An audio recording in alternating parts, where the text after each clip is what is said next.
Chapter 2154. You really shouldn't have come here. The three flaming war elephants loomed like mountains outside of Stone Forest City. Even the undead forest's monsters trembled at the sight. Both players and monsters could feel the war elephants' auras from several hundred yards away, recognizing that these creatures were even stronger than ordinary mythic monsters. How did they get here so quickly? Yuan Tiexin watched Starlink's army from Stone Forest City's walls in confusion. Although Starlink had mobilized a massive army, it should have needed several more hours to reach Stone Forest Town, according to the Secret Pavilion's information network.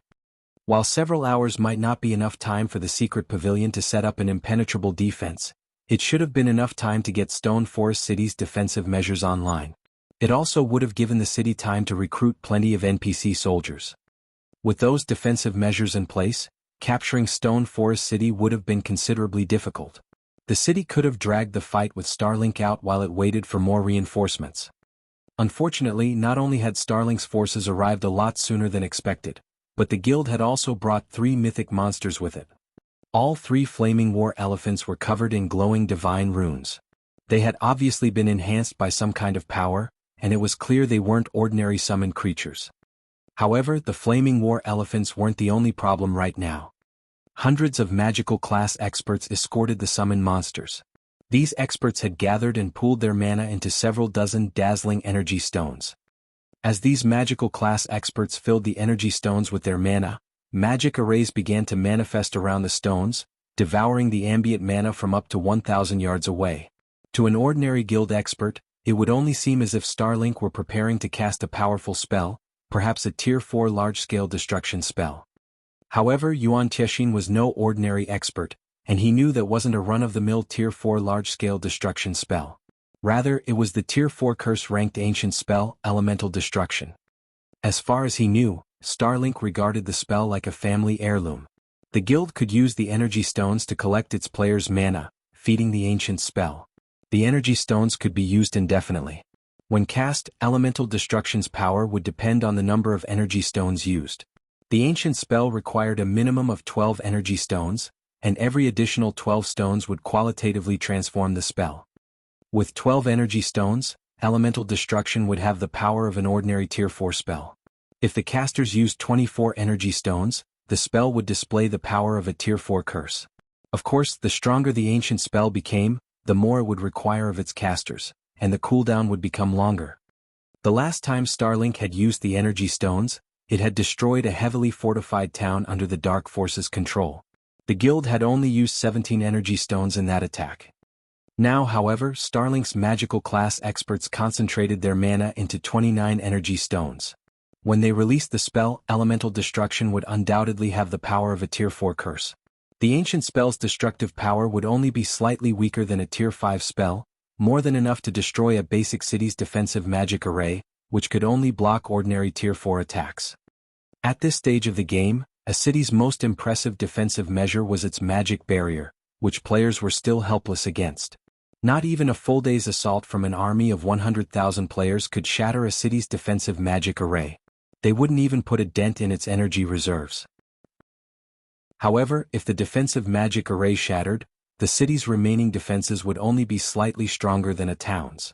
Starlink's army had also used an epic ranked defensive orb to protect its members. Although an epic defense orb's magic barrier was no match for a city's defensive magic array, it could withstand a few Tier 4 attacks. Unless Stone Forest City's defending forces could deplete the defense orb's mana, they wouldn't be able to harm Starlink's players.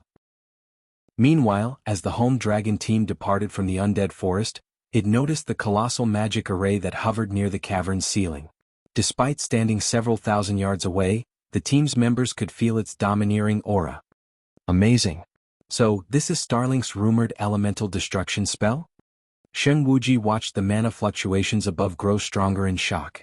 They must have originally prepared this to capture another undead fortress. It seems Starlink is really desperate to deal with Stone Forest City. Sky Dragon House had some understanding of the elemental destruction spell since it had obtained a few energy stones of its own. However, as the guild hadn't yet reached the minimum requirement to use the ancient spell. Although the energy stones could be used indefinitely, the stone's cooldown would be relative to the strength of the spell they powered. If one used 12 energy stones to cast elemental destruction, the stone's cooldown would be 10 days long. By Sheng Wuji's reasoning, using 29 energy stones to cast elemental destruction would result in a 20-day cooldown at the very least. As God's domain rapidly developed, a 20-day time span was incredibly precious. If Starlink had used its energy stones to capture another fortress in the ancient undead country, rather than using them against Stone Forest City, it could have earned astronomical profits from the fortress during that 20-day wait. But since the superpower was in a hurry, Starlink had chosen to use the 29 energy stones to destroy Stone Forest City's defensive magic array. In reality, the guild could have relied on the 3 mythic-ranked flaming war elephants to shatter Stone Forest City's magic barrier in a short time. The only reason Starlink would use elemental destruction here, despite the exorbitant cost, was that it must want to end the battle as quickly as possible. "I suppose you didn't expect that we'd meet again so soon, Guild Leader Black Flame," Bright Dawn said, looking down on Shifeng, who stood on Stone Forest City's wall, with a smug grin from atop a flaming war elephant. "You gave me 2 choices earlier. Now I'll do the same for you. Either get lost or die. Choose." During their earlier encounter, he had been afraid of Shifeng, but now the tides had turned. With 3 level 85 mythic monsters and a tier 4 curse-ranked elemental destruction at his command, he could even defeat a group of monster-level experts, much less Shifeng. "Boss, why are you wasting your words on him?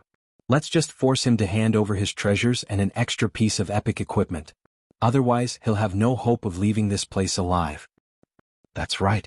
How can we let him off the hook so easily after such a long trip?" Bright Dawn's confidants expressed their opinions on the matter. They all wanted to tear Shifeng to shreds to satisfy their resentment for the swordsman. Of course, the conditions they'd stated were a bluff. They were merely toying with Shifeng. Even if he handed over his treasure and epic equipment, they couldn't afford to let him escape with his life. Their guild leader Lu Xinglua had personally ordered this man's death. Yuan Qiexin and the others were livid when they heard the clamor Starlink's experts were making. Although they wanted to teach these fools a lesson, facing off against 3 mythic monsters and several thousand experts with so few on their side wouldn't be wise. They could only buy as much time as possible or be forced to watch as Starlink destroyed Stone Forest City. "You barely survived our last meeting. You really shouldn't have come," Shifeng calmly replied, giving Bright Dawn a condescending look. "Black Flame." Bright Dawn bellowed, his eyes glowing with a chilling light. Immediately he commanded, "Ready elemental destruction and destroy Stone Forest City. I want him to, understand." Before Bright Dawn could finish his statement, however, Shifeng revealed the Tier 4 magic scroll he had obtained from the Lord of Fire, empowering it with an elemental source. He activated the scroll without hesitation. Suddenly, a humongous magic array appeared above Starlink's force, gathering mana far faster than Starlink's elemental destruction. The mana fluctuations even destabilized space around it. Before anyone could react, a streak of blue-purple lightning descended. Boom! The lightning bolt easily pierced through the magic barrier protecting Starlink's army and struck the players below. Every player within the lightning bolt's range vaporized instantly. The attack also tore space as it passed. After the lightning bolt dissipated, silence dominated the battlefield. The 3 flaming war elephants who had been in range of the attack were heavily injured, and despite standing apart from each other, the lightning bolt had eliminated more than 90% of Starlink's army. For a moment, time seemed to freeze in the undead forest. Both the home dragon team members who watched from a safe distance, and the players within Stone Forest City were dazed. Chapter 2155, Suppressing Starlink. As the dust settled, it revealed a crater extending over 400 yards across. Thousands of weapons and equipment filled the newly formed pit. Moreover, even the most inferior item in the crater was level 65 fine gold rank. Even superpowers would be tempted into action by so many top-tier items in one place. However, not a single watching player harbored any thoughts of greed as they gazed upon the battlefield. Rather, horror dominated their hearts. A single attack had slain several thousand experts in the blink of an eye. Moreover, they weren't ordinary experts. Most of those players were refinement realm experts, peak experts in first-rate guilds, yet they had died without offering any resistance. How is this possible? Yuan Qiexin, who observed the battlefield from Stone Forest City's walls, could hardly believe this outcome. Starlink had used an epic rank defense orb, an item that was even more valuable than Zero Wings movement-type defensive magic array and capable of enduring Tier 4 attacks. It could even withstand an assault from magic towers. This defense orb was the reason that Bright Dawn had dared to move within 1,000 yards of Stone Forest City. The defense orb's only flaw was its troublesome refueling process. Players would have to wait a long time before they could sacrifice more magic crystals to restore the defense orb's energy after a use. Even so, Starlink had relied on this defense orb to crush Unyielding Soul's army and foiled the guild's plans to capture one of the ancient undead country's fortresses. And yet, Shifeng had shattered the defense orb's magic barrier in an instant. The barrier hadn't even given the lightning bolt pause. Once the barrier had shattered, the lightning bolt had continued, killing thousands of Starlink's experts and injuring 3 mythic monsters. Just how much strength has Black Flame hidden? Sheng Wuji, who watched from a safe position, gaped at the swordsman's figure though a magic mirror. Shifeng's success in slaying the heavenly demon team had already been frightening, but it paled in comparison to the power he had just revealed. Had Shifeng used this move earlier, neither the Horn Dragon team nor the heavenly demon team would have walked out of the undead forest alive. He would have turned them all to ash. Shortly after Shifeng's attack, Bright Dawn, who had been a pile of ash, began to reform in his previous position on the back of the flaming war elephant. When he saw the destruction before him, shock and rage flashed in his eyes. Black Flame, I want you dead. Bright Dawn screamed, his eyes becoming bloodshot. As one of Starlink's vice guild leaders, the guild had given him an ancient resurrection scroll, which would grant him a second life without the usual death penalties. Unfortunately, the ancient resurrection scroll was incomparably precious, so obtaining another was practically impossible. However, the scroll wasn't the most expensive loss. The deaths of several thousand experts were far more important. These experts weren't some random nobodies in the guild. The guild had handpicked and trained them all, and even the weakest of them was capable of reaching the trial tower's 7th floor. Furthermore, Lu Xinglua had granted Bright Dawn the right to mobilize a large number of the guild's Refinement Realm experts to ensure Stone Forest City's capture. Refinement Realm experts.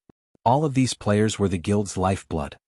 Yet, Shifeng had killed over 200 of these experts with just one move. Since joining God's domain, Starlink had never suffered such a severe loss. Yet not only had the guild lost so many experts, but it had also happened under Bright Dawn's supervision. Bright Dawn immediately commanded the 3 flaming war elephants to attack.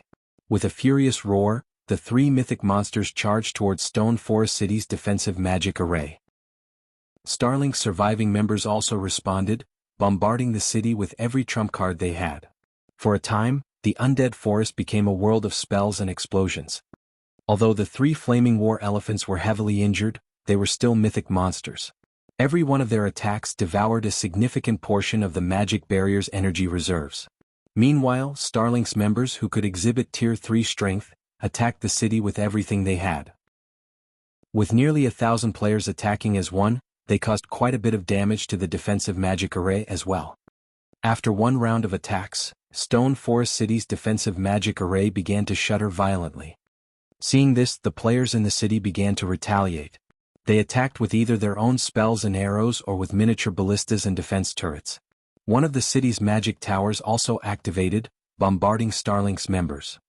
However, the guild survivors were all experts, and aside from the magic tower's attacks, they dodged most of the incoming strikes with relative ease.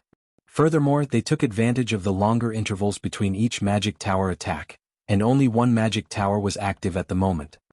Unfortunately, the city's NPC soldiers could only attack from a distance, using spells and other long-range attacks. Not many of these NPCs were able to exhibit their full strength due to the 3 mythic monsters outside. Sending these NPC soldiers outside of the city would be no different than sacrificing their lives for nothing. Only Shifeng, the secret pavilion's peak experts, and the pavilion's dozen or so Tier 3 summon creatures were strong enough to stand a chance on the other side of Stone Forest City's walls. Although this wasn't a large-scale battle, ordinary experts and Refinement Realm experts would be nothing more than cannon fodder on the front lines. Black Flame. Bright Dawn downed a Berserk potion and activated his Berserk skill without hesitation. He and his surviving subordinates then charged at Shifeng. The 3 old monsters that had followed Bright Dawn to the undead forest joined the charge as well, and Shifeng recognized them all. They were Sword Demon, Wind Demon, and Heart Demon of the 4 Shadow Demons. When these 3 domain realm experts worked together, they could even defeat the Heavenly Demon team and Horn Dragon team. After consuming Berserk potions and activating their Berserk skills, their basic attributes rose to the Tier 4 standard. For a short time, these old monsters could even solo mythic monsters of the same level.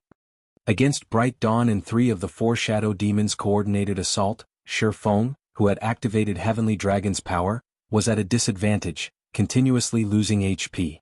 Of course, this fight wasn't a walk in the park for Shifeng's opponents either.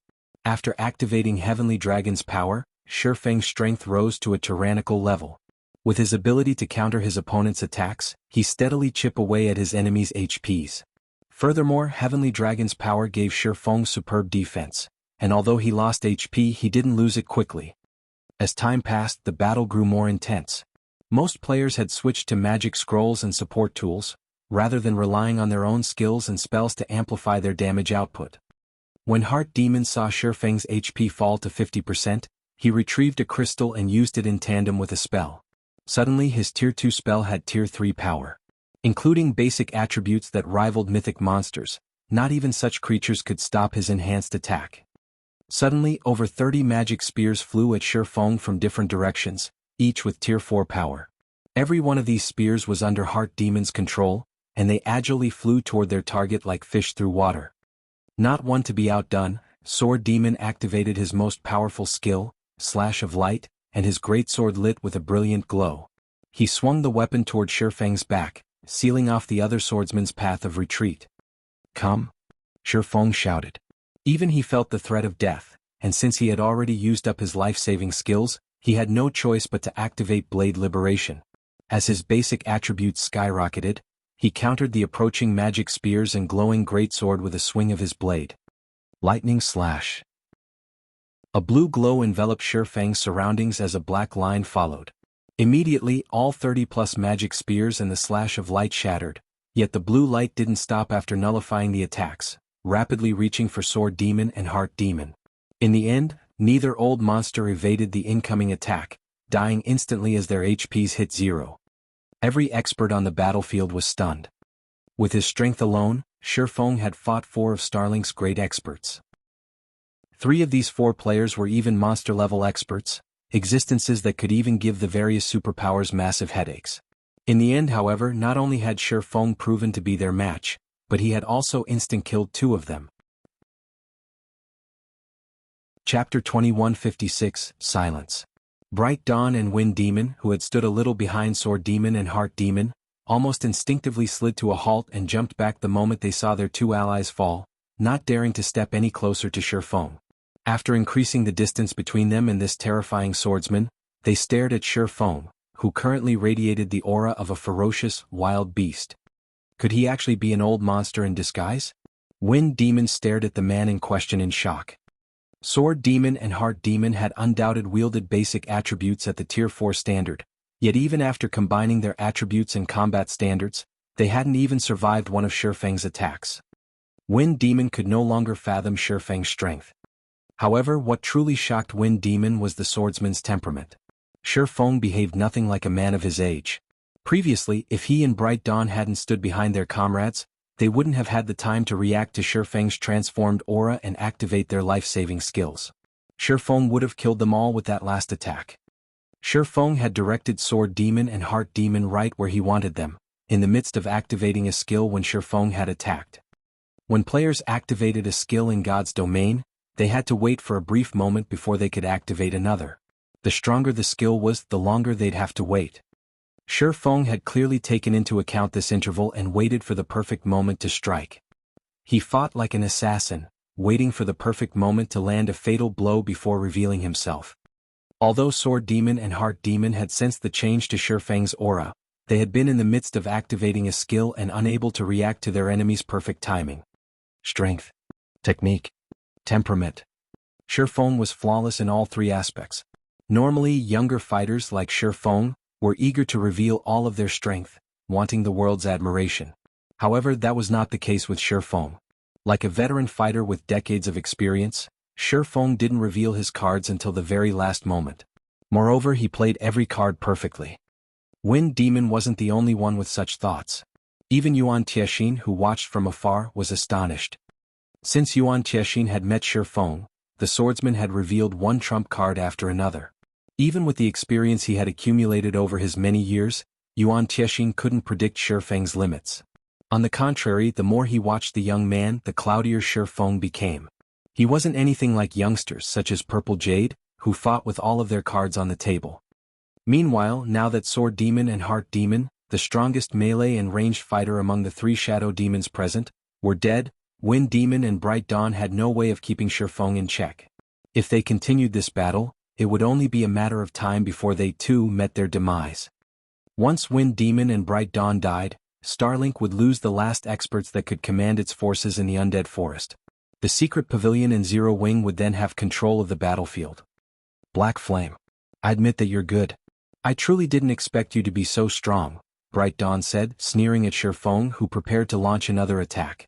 However, you still can't save Stone Forest City from destruction today. Dawn, you couldn't possibly be thinking. When Wine Demon heard Bright Dawn's threat, a look of horror overtook his features. Before setting off on this expedition, they had prepared for Stone Forest City's capture and destruction. Only destroying the city was supposed to be a last resort. Not only would they lose Stone Forest City, but they'd also have to pay a high price to destroy the city. They were supposed to avoid this option unless they had no other choice. The moment they resorted to this method, no one would leave the undead forest alive. Before Wind Demon could do anything to stop Bright Dawn, the undead knight pulled a pitch-black seed from his bag. Although the seed was only the size of his thumb, it released a blood-curdling aura that was even stronger than that of the mythic-ranked flaming war elephants. Even ordinary Tier 2 players would fall to their knees from the pressure, unable to move, if they stood within 10 yards of this black seed. Moreover, the seed released a dense cloud of dark energy. Even the bottomless abyss's dark energy paled in comparison. Yuan Tiexin and the other peak experts had a bad feeling the moment Bright Dawn revealed this black seed. At their standards, they could push their 5 senses to their very limits, and their 6th sense was just as sharp. This was why experts like them could avoid dangerous situations when exploring God's domain. Meanwhile, their instincts screamed a warning when they saw the black seed, insisting that they flee. As Yuan Tiexin and his comrades thought of stopping the undead knight, who was clearly mad, Bright Dawn threw the seed to the ground. As soon as the black seed hit the soil, it began to devour dark energy from its surroundings, quickly growing into a towering tree that bore a single gigantic black fruit. As the fruit fell to the ground, it cracked open and released an aura of death and destruction. Even the 3 flaming war elephants, which had been attacking Stone Forest City's magic barrier, froze in fear. Players over 1,000 yards away felt their bodies become heavy as the intense pressure washed over them. Even space seemed to freeze. A goat-headed demon with a snake tail then emerged from the split fruit. It bore 3 horns that were enveloped in emerald fire and wore a full set of pitch-black armor. To be precise, this armored creature wasn't just any demon, but a great demon far more powerful than its ordinary counterparts. Malfin's Marquis, demonic creature, great demon. Level 87. HP 640, 000/640, 000/000. Black Flame. Aren't you such a skilled fighter? Now you can have your fill of combat. Bright Dawn laughed maniacally as he watched the great demon spawn from the Dark Seed. The Dark Seed was the final trump card Starlink had prepared to protect its fortress in the ancient undead country, but rather than protect it, this demon would ensure mutual destruction. This Dark Seed would summon a great demon, but not just an ordinary great demon. It summoned a great demon noble, which was even more terrifying. However, players couldn't control this great demon. Once it had been summoned, this great demon would slaughter every player in sight. It would also call forth a demon gate, calling forth a demonic army to the continent of God's domain. Hence, the Dark Seed was akin to a seed of destruction. Bright Dawn hadn't originally planned to use the Dark Seed, but Shifeng had foiled his plans yet again, and he had suffered a painful defeat in Starlink's name. After such a tremendous loss, he couldn't care less about what would happen if he used the Dark Seed. No matter what, Bright Dawn wanted Shifeng to watch the city he had built meet its destruction and throw Zero Wing into hell. When Yuan Tiexin saw the great demon Malfins, his expression became indescribably grim. Unlike ordinary monsters, demonic creatures were segregated by their bloodlines. Demons' ranks depended on the purity of their bloodlines, and the purer a demon's bloodline was, the higher its noble rank would be. Similarly, purer bloodlines meant stronger demons. Based on the information the secret pavilion had gathered, A Viscount demon could rival an archaic species of the same level. However, Malfin's was a Marquis 2 ranks higher than a Viscount. Yuan Tiexian had no idea how powerful this great demon truly was. A dark seed. Shi Feng could not help but shake his head at Bright Dawn, who had clearly gone mad. Vice Guild Leader Bright Dawn, I told you that you shouldn't have come here. Since you refused to listen to my advice, you'll stay here indefinitely. Shi Feng then pulled out the Bible of Darkness and activated Divine Providence before shifting his gaze toward Malfin's, who hovered in the air. He then began to chant an incantation. Demon Ruler. Suddenly, pitch-black chains appeared out of thin air and bound the great demon. Panicking, Malfin struggled against the chains, but Shi Feng wielded the official copy of the Bible of Darkness. Not even a great demon could resist its power. After struggling for a moment, Malfin's eyes dulled as he lost his will. The great demon Marquis then flapped his leathery wings twice and descended toward Shi Feng, positioning himself behind the swordsman out of respect. When they saw this, everyone on the battlefield fell silent. Chapter 2157, Great Demon's Might. Impossible. When Bright Dawn saw Malfin's respectfully standing behind Shi Feng like a servant, shock and confusion quickly replaced his crazed expression. The great demon Malfin's was a disaster one summoned through the dark seed. In God's domain, anything that was considered a disaster was capable of devastating an entire country. As a Tier 4 Marquis, Malfin's was practically invincible among opponents of the same tier. Some Tier 4 NPCs would even be forced to flee from the great demon. Yet, such a terrifying existence accepted a player's control just like that? Bright Dawn wasn't alone. Everyone watching was in utter shock over the great demon's subservience.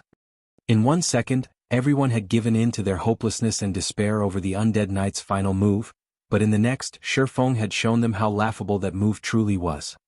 What did he do?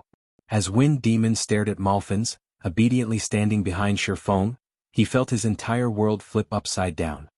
Not even Bright Dawn, the Dark Seed's user, Cloud control Malfin's once the great demon had been summoned, yet Shi Feng accomplished the feat so easily. No matter how Wind Demon looked at this situation, it definitely felt like a dream. However, Malfin's proved to the crowd that this was no dream. It was in fact a despair-inducing nightmare. Under Shi Feng's command, Malfin's charged at the 3 flaming war elephants. The several hundred yards between the demonic Marquis and its prey were practically non-existent to Malfin's, and he appeared before one of the mythic monsters in the blink of an eye. Roar. The flaming war elephant responded to the great demon with an enraged roar, instinctively raising a front foot to flatten the creature. Although the flaming war elephant was heavily injured, its basic attributes were far higher than ordinary mythic monsters as a Tier 4 summoned creature. Hence, even though its injuries limited its combat power, its stomp carried Tier 4 strength. The 4-meter-tall Malfin's looked like an ant in comparison to the war elephant's gigantic foot, but despite the size difference, Malfin's continued to hover in place, simply raising a hand to greet the descending foot. Boom. The explosion echoed throughout the undead forest, its resulting shockwave throwing the surrounding Tier 2 players off their feet. None of these players would forget what followed for the rest of their lives. Malfin's had actually stopped the flaming war elephant's mountain-sized foot. What was even more unbelievable was the fact that the great demon had accomplished the feat by using a single finger. No matter how much the flaming war elephant pushed, it was no stronger than a powerless infant. With a light push, Malfin's forced the mythic monster to stumble several steps backward. The difference between their strengths was obvious. Malfin's and the flaming war elephant were on entirely different levels. Crap. How powerful is that demon? Yuan Tiexian could not help but curse as he watched the scene play out. As an organization that mainly focused on information gathering, the Secret Pavilion had gathered far more data on God's domain than any other power. Naturally, the pavilion hadn't failed to study demonic creatures. According to the Secret Pavilion's research, demons weren't so powerful simply due to their extraordinary basic attributes, but because of the many skills and spells in their possession and their particularly high combat standards. Although Yuan Tiexian knew that a Marquis-ranked great demon was extremely powerful, he hadn't thought that Malfin's would be this powerful. That one exchange had made it clear that Malfin's strength was leaps and bounds above the flaming war elephants. Even without skills, spells, or combat techniques, the great demon could easily slay the Tier 4 summoned creature. However, Yuan Tiexian didn't know that Shi Feng controlled the demonic Marquis with the Bible of Darkness. Due to Demon Ruler's effects, Malfin's current basic attributes were far higher than when he had initially been summoned. Originally, Malfin's, at most, was slightly stronger than the Flaming War Elephants. The difference between the monsters only grew to such extremes after including the Demon Ruler's effects. However, Malfin's had also lost his free will and intellect as a result, which significantly reduced his combat standards. Overall, Malfin's current combat power was slightly weaker than when the Great Demon had his free will. Of course, that was only true when Malfin's against players. Against monsters, Malfin's current strength was more than enough. While the watching players were stunned by the Great Demon's overwhelming performance, Bright Dawn fell to his despair. The Dark Seed had been Starlink's final trump card, reserved to defend its fortress in the ancient undead country. But not only had that trump card failed Bright Dawn, but Shifeng had also claimed its power for himself. How was he supposed to continue this fight? Although Bright Dawn still had 3 Flaming War Elephants on his side, they were utterly meaningless before Malfin's. With a simple attack, Malfin's had inflicted over -5 million damage to the Flaming War Elephant.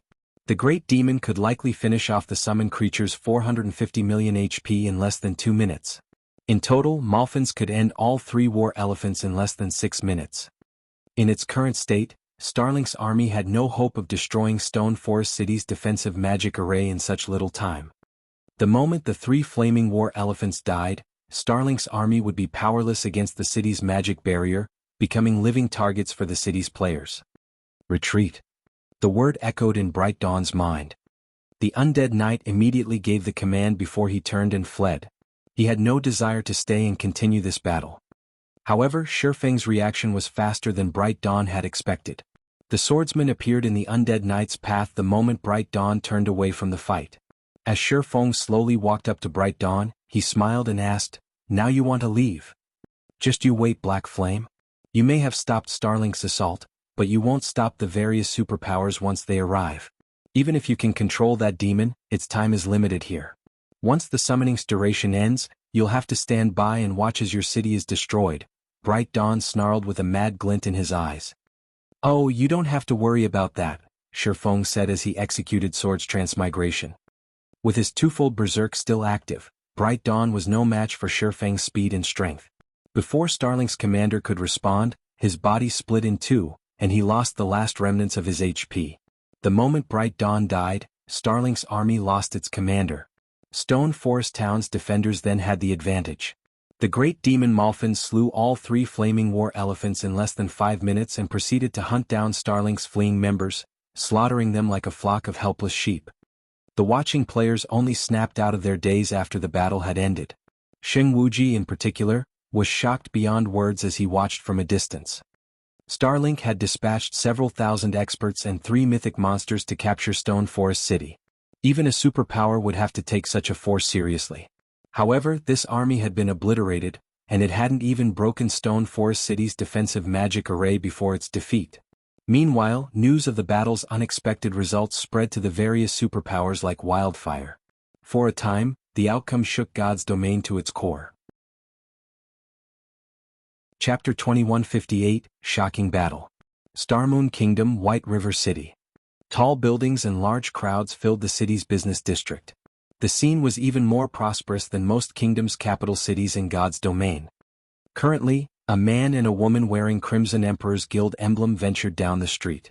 The man had a handsome, majestic appearance, while the woman looked beautiful and intelligent.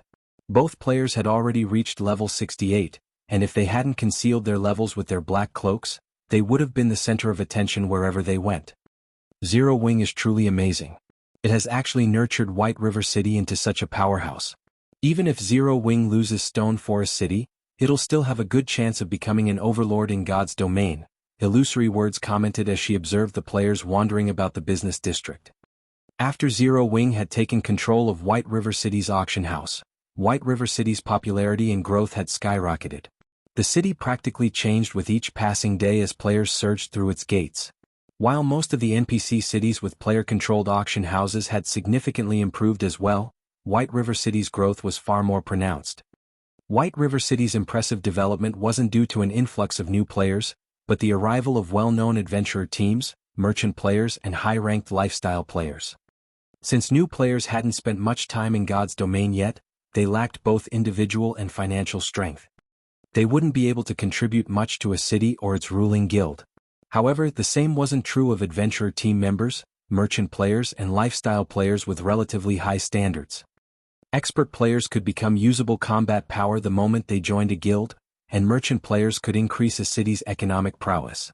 As for lifestyle players, they would bring with them merchandise that supported the city's combat players, which in turn would increase the development speed of the city's players. New players could neither compete with the benefits veteran players brought to a city, nor could they increase the ruling guild's profits. Crimson Emperor controlled 2 NPC auction houses, both of which were located in Kingdom's capital cities. The guild had invested plenty of resources in these 2 cities' development since the auction arena had ended, but both paled in comparison to White River City. Now, only an empire's imperial capital could surpass White River City's development speed. Become one of God's domain's overlords? The majestic man, Crimson Gate, lightly snorted at Illusory Word's comment. Illusory, you think too highly of Zero Wing. Do you think it is that easy to become an overlord? Not only would one need sufficient experts and legacies, but they'd also require enough financial strength. Even if Zero Wing holds Stone Forest City, its future of becoming an overlord isn't guaranteed. Besides, there's no way Zero Wing will keep Stone Forest City. Although the guild still has some hope. As long as Zero Wing acknowledges its place and behaves accordingly, it may retain some of the city's profits.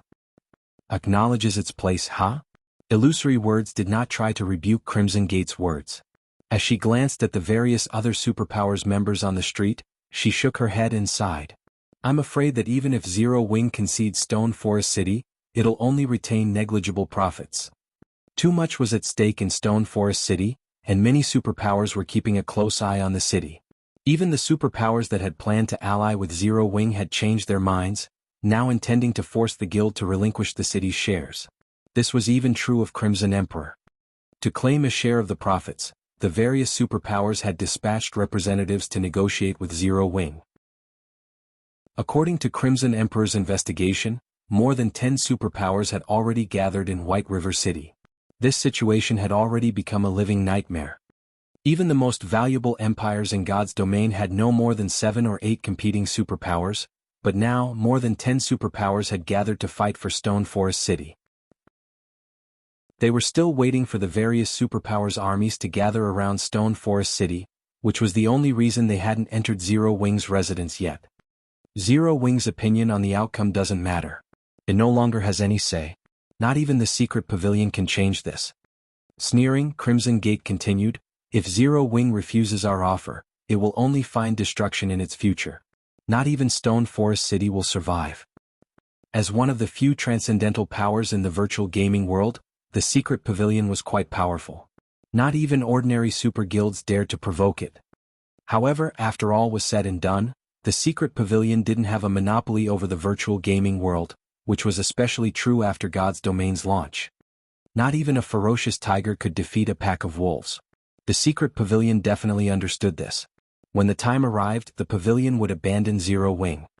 While Crimson Gate and Illusory Words conversed and patiently waited for the various Superpowers' armies to surround Stone Forest City, a commotion broke out among the Superpowers' representatives, who loitered around the business district. What's wrong with them?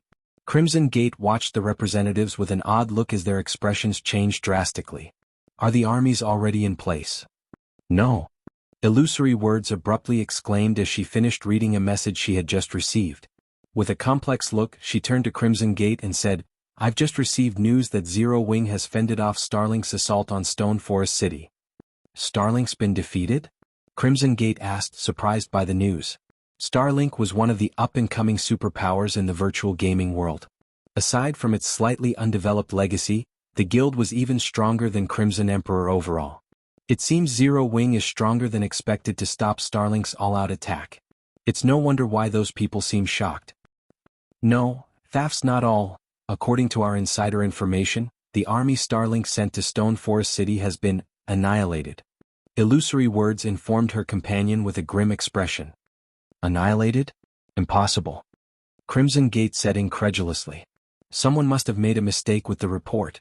Let me have a look. As someone who had been fighting Starlink for quite some time, he knew how powerful the guild was. If Starlink went all out, it would even defeat Crimson Emperor. If Zero Wing had merely stopped Starlink's assault, Crimson Gate would at most be surprised. That victory would still be somewhat believable. After all, not only did Zero Wing have the defender's advantage, but it also had the secret pavilion's support. However, claiming that Zero Wing had annihilated Starlink's army was simply nonsense. Even though Starlink had sent a hastily organized army, 2,000 or 3,000 of the guild's experts should be quite formidable. If Crimson Emperor had been in Zero Wing's place, it would have been fortunate to slay half of Starlink's forces if it used everything in its arsenal. Starlink hadn't sent ordinary experts after all, and if those players focused on their retreat, chasing them down and killing them would be extremely difficult. Hence, Starlink's annihilation must be a joke. However, the man's arrogant expression froze as he finished reading the message his companion had received. One man had scared the Heavenly Demon team and Horn Dragon team into a retreat. One man had suppressed 4 great experts from Starlink. One man had controlled a great demon marquis, slaughtering Starlink's army. Everyone that had received the news, including Crimson Gate and the various superpowers' upper echelons, was speechless. Could Feng even be considered human at this point? Chapter 2159, Death's Reward. The various superpowers representatives in White River City fell silent for a time, their expressions twisting after receiving news of Feng's battle. Black Flame is truly a monster. He's not even here and he's still capable of influencing the situation in White River City, Illusory Words said, smiling bitterly as she looked around. She was surprised to learn that one person was so powerful. I admit that he is amazing, but the various superpowers are far more afraid of that great demon marquis than they are of Black Flame himself, Crimson Gate said after recollecting himself. As he watched Feng's figure in the battle video, he sneered and continued, but at the end of the day he's only using some special tool to control that great demon. He can't control it forever. Once Black Flame loses control of that monster, how does he plan to deal with the various superpowers? In God's domain, the stronger a monster was, the harder it would be to control. A player's control of such a being wouldn't last long either. Controlling a great demon marquis for several hours would be heaven-defying. However, how much could Zero Wing and the secret pavilion possibly fortify Stone Forest City in just several hours? Developing guild towns and cities was a gradual process. Not even a dozen hours would be long enough to alter Stone Forest Town's defenses significantly. Normally, a guild city would need several days before it could become fully operational, and the various superpowers' armies didn't need that long to surround the city. Feng might be able to contend with one superpower by himself, but what about the rest of them? In Crimson Gate's opinion, all Zero Wing had achieved by defeating Starlink was gaining some more time. This wouldn't change the end result. Indeed. Although Zero Wing appears to have the initiative, that's only an illusion. Illusory Words nodded in agreement. However, I'm sure that the guild understands that. Zero Wing needs a partner more than anything else right now. If we try to negotiate with Zero Wing now, we should be able to secure a fortune. I'm afraid you are mistaken, Illusory. Zero Wing is too arrogant to negotiate with us right now. It has, after all, just defeated Starlink. However, as time passes and the Great Demon's duration reaches a close, I'm sure Zero Wing will grow nervous and desperate for partners to reinforce Stone Forest City's defenses, Crimson Gate said, chuckling. We just need to wait for the opportune moment to approach the guild. Once the guild is desperate enough, it'll accept any of our demands. Even though Feng's performance had been impressive, he was still a pest before so many superpowers. He had only bought his guild a little more time. Crimson Gate wasn't the only one to bide his time. The other superpowers representatives waited quietly as well. It seemed as if they were all waiting to watch Zero Wing make a fool of itself. Meanwhile, Yuan Tiexin, who had just received a report regarding the various superpowers' actions, could not help but frown. Sure enough, these superpowers aren't so easily fooled. None of them are taking action. Gritting his teeth, Yuan Tiexin turned to look at Feng and hurriedly asked, Guild Leader Black Flame, do you really plan to wait? The battle with Starlink had ended more than an hour ago, but none of the various superpowers moving towards Stone Forest City had attempted to make contact with Zero Wing or the secret pavilion. Although Yuan Tiexin was confident of the secret pavilion's strength, he knew that a tiger had no hope of beating a wolf pack. If they did not secure enough help to defend Stone Forest City, they'd likely struggle to get past the next hurdle. Yet, despite Zero Wing's growing disadvantage, Zero Wing hadn't attempted to recruit allies over the last 2 hours. Yuan Tiexin had no idea what the swordsman was thinking. Once the great demon Malphins disappeared, they'd be fish on the chopping block. Of course not, Shifeng answered. That is reassuring. The secret pavilion has spies in the various superpowers. It shouldn't be difficult to discover their intentions. When do you plan to make your move, Guild Leader Black Flame? Yuan Tiexian asked, inwardly breathing a sigh of relief. He had worried that Shifeng would hold onto Stone Forest City's shares, refusing to sell them for any price. If that were the case, both Zero Wing and the secret pavilion would face the worst-case scenario. However, if Shifeng could rope in 2 or 3 more allies, their situation would be easier to handle. At the very least, they'd be able to defend Stone Forest City. The only problem would be assigning shares. But Shifeng shifted his gaze to the great demon beside him and calmly stated, "We should be able to move once he dies." When Shifeng finished his statement, the atmosphere around them froze. Yuan Tiexian couldn't help but glare at the man.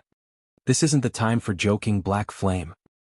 Yuan Tiexian was nearly speechless as he glowered at Shifeng. The great demon Malphins was the only reason the various superpowers were afraid of Zero Wing right now.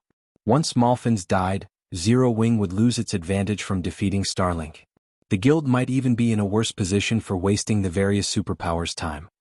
Yet, this swordsman had just told him that they were just waiting to watch Malphins die? Had anyone else made such a statement, Yuan Tiexian would likely have flown into a rage and beat them to a pulp. "I'm not joking," Shifeng said, chuckling at the bubbling elder before him. The Dark Seed was on par with a natural disaster in God's domain. It was a powerful enough tool to ruin kingdoms and devastate empires.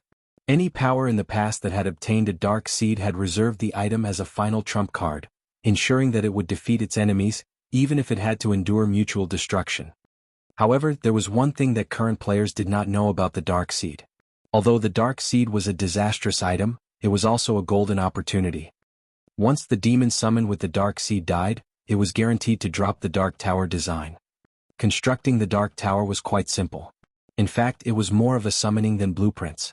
Although the Dark Tower was not a peak construction, it was as close as possible.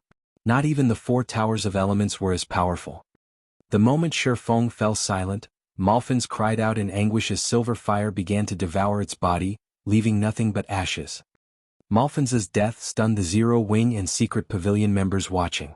They all stared, as horrified as if they had just received the death penalty. Once Malphins was gone, a golden-rimmed tome appeared on the ground in its place. The dark energy the tome exuded was no weaker than the Dark Seeds. The closest players felt incredibly uncomfortable as the dark energy touched them. The words "Dark Tower Design" graced the tome's cover. Chapter 2160, Dark Tower. What a powerful book. Its aura is strong enough to make my heart skip a beat. Purple Jade was astounded as she stared at the Dark Tower design that had appeared in the great demon Malphins' place. Normally, God's domain's items didn't possess an aura, but those that did were extraordinary. As one of the Secret Pavilion's core members, Purple Jade had seen many items that exuded auras. That being said, she could count the number of items she had encountered that could make her heart skip a beat on one hand. Moreover, those items were generally tools left behind by some ancient god. Until today, she had never seen a book with such a powerful aura. "I'm afraid this will push the various superpowers into making their move," Yuan Tiexian commented with a grim expression after watching Malphins disappear. Unlike Purple Jade, he was in no mood to pay attention to the tome the great demon had dropped. The great demon Malphins had been Stone Forest City's protection charm, deterring any power from attacking. None of Zero Wing's enemies were confident of defeating a monster that was practically invincible among Tier 4 beings. It didn't even matter if the various superpowers mobilized every member. However, without Malphins, the various superpowers would no longer fear attacking the city. Not even 3 summoned mythic monsters would give the various superpowers pause. Now that Malphins was gone, the superpower spies within the Secret Pavilion and Zero Wing would rush to their guilds to report the matter. It wouldn't be long before the superpowers' armies gathered around Stone Forest City, and the Secret Pavilion and Zero Wing hadn't acquired any more allies yet. If only 3 to 5 superpowers were targeting the city, they might be fine. The Secret Pavilion would have a chance of defending the city, although the battle would be a tough one. Unfortunately, more than 10 superpowers were marching toward the city, and some of them were almost as powerful as the pavilion. This was no longer a fight the Secret Pavilion and Zero Wing could win by themselves. Furthermore, the Secret Pavilion had only transferred an additional 5,000 experts to Stone Forest City within the last 2 hours.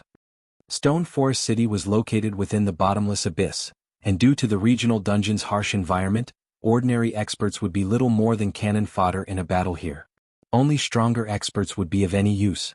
However, the secret pavilion had assigned these experts various locations throughout God's domain to maximize their use, and every one of them was busy with their own important tasks. Gathering these experts to one place in such a short time would be impossible. Although this was also the case for the various superpowers attacking Stone Forest City, when more than 10 superpowers banded together, their expert force would be astonishing. As Yuan Tiexian had guessed, the enemy superpowers received news of Malfin's death less than 30 seconds after the great demon had turned to ash. Good. Black Flame, let's see if you can back up that arrogance now. Bright Dawn, who had resurrected in Starlink's fortress, revealed a maniacal grin when he received the news. Starlink's army had been annihilated in the initial battle for Stone Forest City. As the army's commander, escaping persecution for his failure would be quite difficult. Although Starlink wouldn't kick him out of the guild due to his individual strength, his days as a vice-guild leader were likely numbered. The fact that he'd now get to watch Zero Wing lose Stone Forest City soothed his frustrated heart. Based on the latest report, 12 superpowers were marching their armies towards Stone Forest City. The two strongest forces among them were the Sky Dragon House and Pride Empire. The rest were on par with Crimson Emperor. In total, the 12 superpowers had dispatched around 50,000 experts for this battle. Every one of these 50,000 players was an expert among experts. In a first-rate guild, they'd all be members of the guild's trump card legions. Furthermore, quite a few of them were refinement realm experts. Not even Starlink's forces in the ancient undead country would stand a chance against this army, not to mention Stone Forest City. Meanwhile, the various superpowers representatives in White River City's business district were stunned when they heard of Malfin's death. What's wrong with Zero Wing? It hasn't contacted a single superpower since the great demon fell. Has Black Flame lost his mind? Illusory Words commented incredulously after reading the latest report. If Zero Wing had allied with another 3 or 4 superpowers, the matter would be settled. Although the guild would lose a significant portion of Stone Forest City's shares, it would still keep a cut of the city's profits. Zero Wing had already proven its strength to the various superpowers, and they wouldn't push too far in their negotiations. However, Zero Wing still refused to reach out to a single superpower, which had led to the tentative alliance between the slighted guilds. Now, Zero Wing had no hope of retaining any power within Stone Forest City. It seems Black Flame's ego has grown out of proportion after his victory over Starlink, Crimson Gate said indignantly. He shouldn't blame us for being merciless since he wants to keep the city for himself. Crimson Gate had assumed Zero Wing would rush to sign contracts with the various superpowers before losing the great demon Malfin's. He had planned to leave the guild hanging for a while before presenting the price for Crimson Emperor's assistance. Unfortunately, his patience had been in vain. Since Zero Wing had refused to act, Crimson Emperor was left with no choice but to participate in the struggle for Stone Forest City. 12 superpowers were marching toward the city, and after including the secret pavilion, Crimson Emperor wouldn't gain a large percentage of the city's shares. Every superpower upper echelon in White River City shared Crimson Gate's sentiments. They were all furious over Zero Wing's behavior, almost inclined to contact their guild's armies and order their forces to head to Stone Forest City at full speed. In contrast, when Yuan Tiexian received the report on the superpowers' movements, he paled to a sickly white. Even with Zero Wing's members, there were only a little over 100,000 players in Stone Forest City, but most of Zero Wing's members present were ordinary experts and elite players. Compared to the various superpowers' joint army of 50,000 experts, the difference between the two sides' strength was massive. Yet, despite their impending doom, Shifeng leisurely drew a magic array on the ground. He did nothing to recruit NPC soldiers or summon some of Silverwing Town's experts. Uncle Yuan, what should we do? The guild leader is mobilizing every expert he can and has even abandoned some of the guild's operations to ensure our experts can get here as quickly as possible.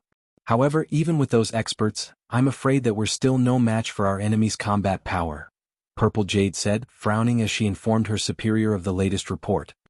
The secret pavilion had a little over 6,000 experts in Stone Forest City thus far, which was nothing in comparison to the superpowers' joint forces. To make matters worse, the secret pavilion's forces weren't as high quality as their enemies. We have no choice but to fight, Yuan Tiexian said as he shook his head. At that moment, Shifeng finally made the final stroke, completing his magic array. The array activated immediately, and another magic array as large as Stone Forest City itself appeared above the city. It glowed with a silver light, and the violent mana it contained made the experts in the city uneasy.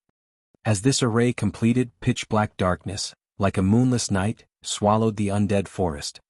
After 5 seconds, a steadily growing spatial tear appeared above the city. After another 3 seconds, the tear transformed into a colossal black hole. The black hole swallowed all light, and no player could see anything within.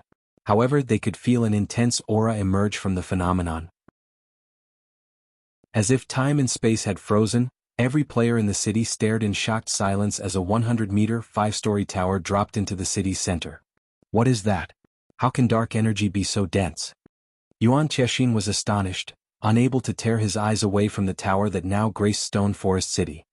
Even he struggled to move while under the influence of the tower's aura.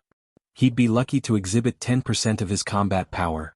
In such a state, even an ordinary expert could defeat him. Its name is the Dark Tower. Shifeng announced with a satisfied smile.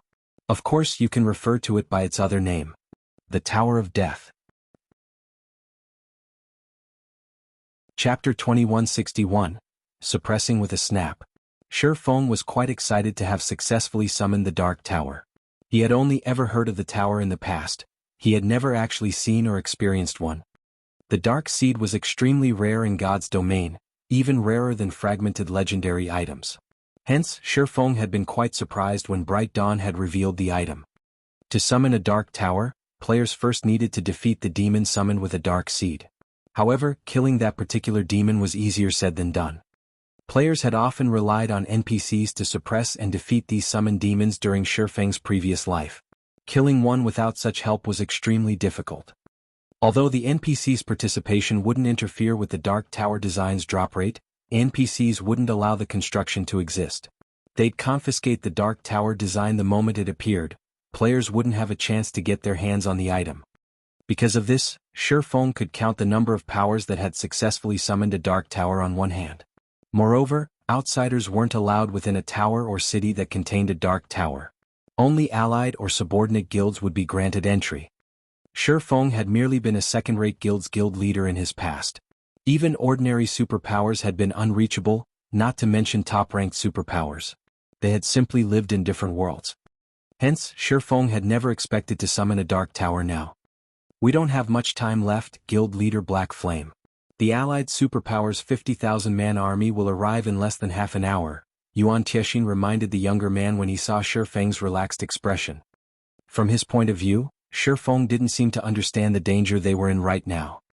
The Dark Tower might be powerful, but 1 or 2 defensive structures wouldn't be enough to stop the enemy they were about to face. They're all here? Shifeng's smile brightened at the news. In that case, let's go meet them. Meet them? Yuan Chexin was flabbergasted. Hurriedly he asked, isn't that too dangerous? Even with Stone Forest City's support, stopping them will be difficult. If we lose our terrain advantage, we'll be fish on the chopping block. With how much they have to gain, they won't hold back. Let's see them try, Shifeng said, laughing. This, Shifeng's very existence baffled Yuan Chexin. He couldn't tell whether the swordsman was incredibly confident or just foolish. It's fine. I don't mind going by myself, Shifeng suggested once he noticed Yuan Chexin's hesitation. That won't do. The secret pavilion is one of Stone Forest City's shareholders. Since you're going, Guild Leader Black Flame, how can I just stand by and watch?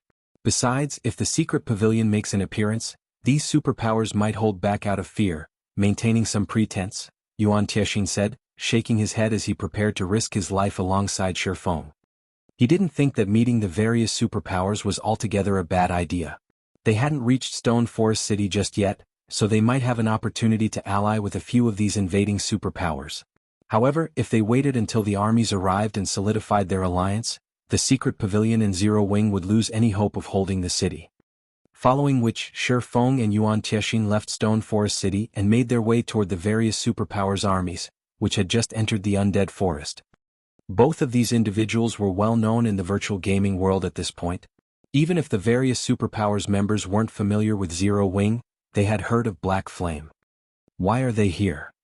By the looks of it, they've come to negotiate. You're probably right. After all, we have 50,000 top-tier experts on our side. How could a recently promoted guild city possibly stop us? The various superpowers forces were surprised to see Shi Feng and Yuan Tiexian approach, discussing the matter amongst themselves. What is Black Flame trying to do? He actually wants to negotiate now? Illusory Words was astonished to see the two famous players emerge from between the trees. If they wanted to negotiate, they should have done so before the various superpowers armies had gathered. Now that these superpowers had combined their forces, convincing any of them to switch sides would be practically impossible. After all, they now had the initiative. You actually have to ask? Crimson Gate replied with a sneer. He must have realized how terrifying this army is and realized that he isn't strong enough to stop us. He's probably here to try to recruit 3 or 4 superpowers. If he succeeds, he might be able to hold on to a fraction of Stone Forest City. Every superpower present shared the same thought. They couldn't think of any other reason that Shi Feng would make such a risky move. If they killed Shi Feng here, they'd deal a severe mental blow to Zero Wing as a whole. Doing so would also increase their members' morale, making it easier to capture Stone Forest City. Why are you here, Black Flame? If you're here to negotiate, I'd advise you to turn around. Of course, we'll let you leave safely if you obediently hand over Stone Forest City. Ultimately, we only want the city, not your pitiful lives. That's right. Give us Stone Forest City, and we'll let you leave with your lives. The superpowers' upper echelons mocked Shi Feng and Yuan Tiexian with playful, confident attitudes. Naturally, the idea that they'd let Zero Wing's members escape if Shi Feng handed the city over was nothing more than a joke. Every player in God's domain had already heard of Zero Wing's provocation. If they did not make an example of the offending guild, how could they protect their reputations? Hand over Stone Forest City? Shi Feng could not help but laugh. Aren't you quite full of yourselves? Every player fell silent when they heard Shi Feng's comment. Even Yuan Tiexian stared at the swordsman, dumbfounded as he felt his stress peak. They weren't here to negotiate an alliance. What was going on? He even began to wonder if Shi Feng understood their current predicament. They stood before an army of 50,000 players, all of which were experts among experts. If they worked together, killing a monster-level expert would be child's play. Yuan Tiexian's scalp tingled just from being the center of these experts' attention. He didn't even dare imagine what would happen if they started a fight with these players. Illusory Words, who stood among the joint army, was just as flabbergasted. She had seen many courageous people before, but this was the first time she had encountered anyone as bold as Shi Feng.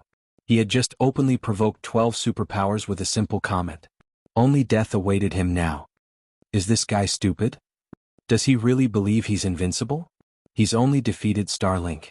He better not run once the battle truly begins. As the superpower's fury grew, Shi Feng snapped his fingers. In response, Stone Forest Town's Dark Tower used its dark energy to manifest a vast darkness domain that enveloped the undead forest. All players within the domain, both friend and foe, felt an immense weight drag at their bodies, losing more than half of their combat power. Chapter 2162, No Different from Ants. Everyone panicked as the abrupt pressure swept through the undead forest. What's going on? Why have my attributes decreased? It's so hard to move. What did he do? After noticing the change, everyone focused on Shi Feng in fear and confusion. Even a fool would realize that Shi Feng was responsible, but more than 50,000 players had gathered, easily occupying an area of several thousand yards. Not even a Tier 4 large-scale destruction spell could encompass such a large area. However, not only did a faint layer of dark gas collect around them, but it also covered the entire undead forest.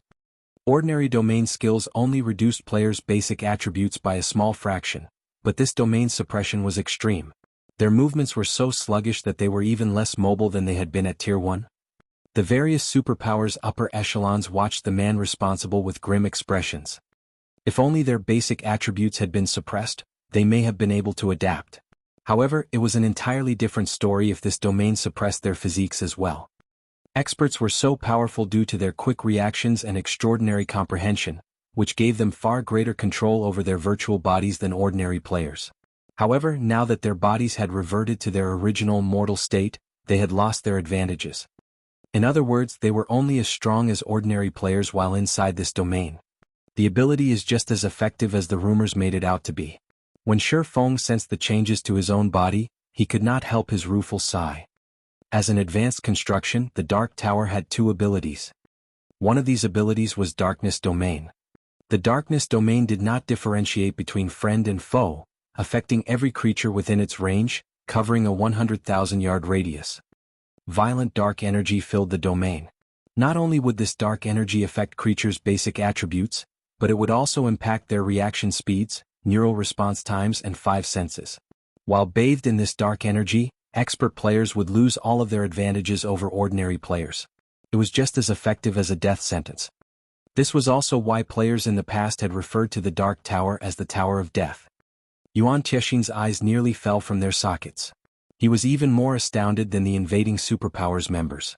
He had been following Shi Feng around all this time, so he understood what the man had done perfectly. What is this construction? How is it so powerful? Yuan Tiexian could not help but turn, his gaze settling on the Dark Tower in the distance. Although he had recognized that the Dark Tower was extraordinary, he hadn't realized how truly horrifying it could be. The Dark Tower could actually level the playing field between expert and ordinary players. Ordinary players might not realize how amazing that was, but to the various superpowers, it was devastating. A large part of the reason for the superpowers' great strength was the number of quality of their experts, which far surpassed ordinary players. If one removed experts from the equation, then the various superpowers were simply wealthier and larger than their ordinary counterparts. The Dark Tower's ability would even allow an ordinary power to face off against a superpower. Although superpowers had more members than ordinary powers, they had to manage far more territory, and as a result, they could only station a limited number of players to each area under their control. There was also the fact that every location had limited resources. Even if a superpower wanted to, they couldn't afford to send all of their members to a single location. Doing so would negatively affect their development. Because of this, there really wouldn't be a major difference between superpowers and ordinary powers when it came to numbers. Do you still want to continue? Shi Feng asked, casually sweeping his gaze over the players before him with neither joy nor sadness. It was as if this expert army was little more than grass on the roadside. They weren't enough to warrant a reaction. Before the Dark Tower, experts at Tier 3 and below were equal. The tower would even heavily suppress Tier 4 experts, significantly reducing the difference between them and ordinary players. This was why the Dark Tower was only second to peak constructions. The tower would have qualified as a peak construction if it recognizes friend from foe. Moreover, it would have been one of the most powerful defensive structures in the game. As Shi Feng's gaze rested on each of them, fear began to overwhelm the superpower's members. The ability to transform 50,000 expert players into ordinary mortals was simply unheard of. However, the various upper echelons quickly stepped forward to salvage the situation. Do you think we only plan to rely on our expert players, Black Flame? That's right. You might have suppressed our experts, but we have more than players to besiege Stone Forest City. If Starlink could employ 3 mythic monsters and a dark seed, why wouldn't superpowers of their caliber be able to do anything less? Even if their expert players had lost their strength, their guilds could still launch a terrifying assault if they worked together. However, these threats were empty. In truth, they lost any intention of attacking the city. Even if they used everything in their arsenals to attack Stone Forest Town, they'd pay a high price to capture the city without the ability to rely on their experts. None of them could afford this outcome. It seems that it won't be long before another superpower rises in God's domain, Illusory Words said, smiling bitterly at Shi Feng's serene expression. Recognizing that none of these superpowers had any desire to take action, it was clear that capturing Stone Forest City was no longer possible. They were merely trying to salvage what little pride they had left, hoping to gain a little profit off of Zero Wing through intimidation. Now that Zero Wing would hold Stone Forest City, it was guaranteed to become a superpower very soon. Crimson Emperor had strived over several decades to become a super first-rate guild. Zero Wing, however, was on the cusp of becoming one after just a couple of months, and that success was purely due to Shi Feng. To think Stone Forest Town has such an ability. It's no wonder why he dared to approach us. Even Crimson Gate looked upon Shi Feng with envy and admiration. He had lost any desire to refute Illusory Words. After all, she only spoke the truth. The conditions to become a superpower were not as harsh as those required of a super first-rate guild. As long as a superpower had enough financial strength and experts, it could rise as a superpower. As for a complete legacy, that wasn't very important. Now, as long as Zero Wing offered a portion of Stone Forest City's benefits, the various superpowers would withdraw, and the guild would retain the city's shares. Naturally, the city would generate astounding profits with the benefits it could offer, and based on the strength and potential Zero Wing had displayed, it would attract many powerful corporations interested in investing in a guild. Zero Wing would easily fulfill the financial requirement to become a superpower. Of course, it could amass enough experts with money. However, as Crimson Gate fell silent, Shifeng took the stage once more. Since you still refuse to leave, you can remain here forever.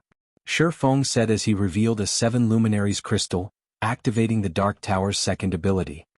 Demon God's Phantom. The 7 Luminaries crystal immediately turned to dust, and a gigantic magic array formed beneath Shifeng's feet. The array released an endless stream of dark energy that enveloped Shifeng. After a short moment, a 10-meter-tall giant emerged from the black smoke. It wore pitch-black armor and 2 icy blue flames flickered through the gap in the giant's helmet. The giant's horrific aura bathed its surroundings in death and cold. Chapter 2163, Ancient God's Descent.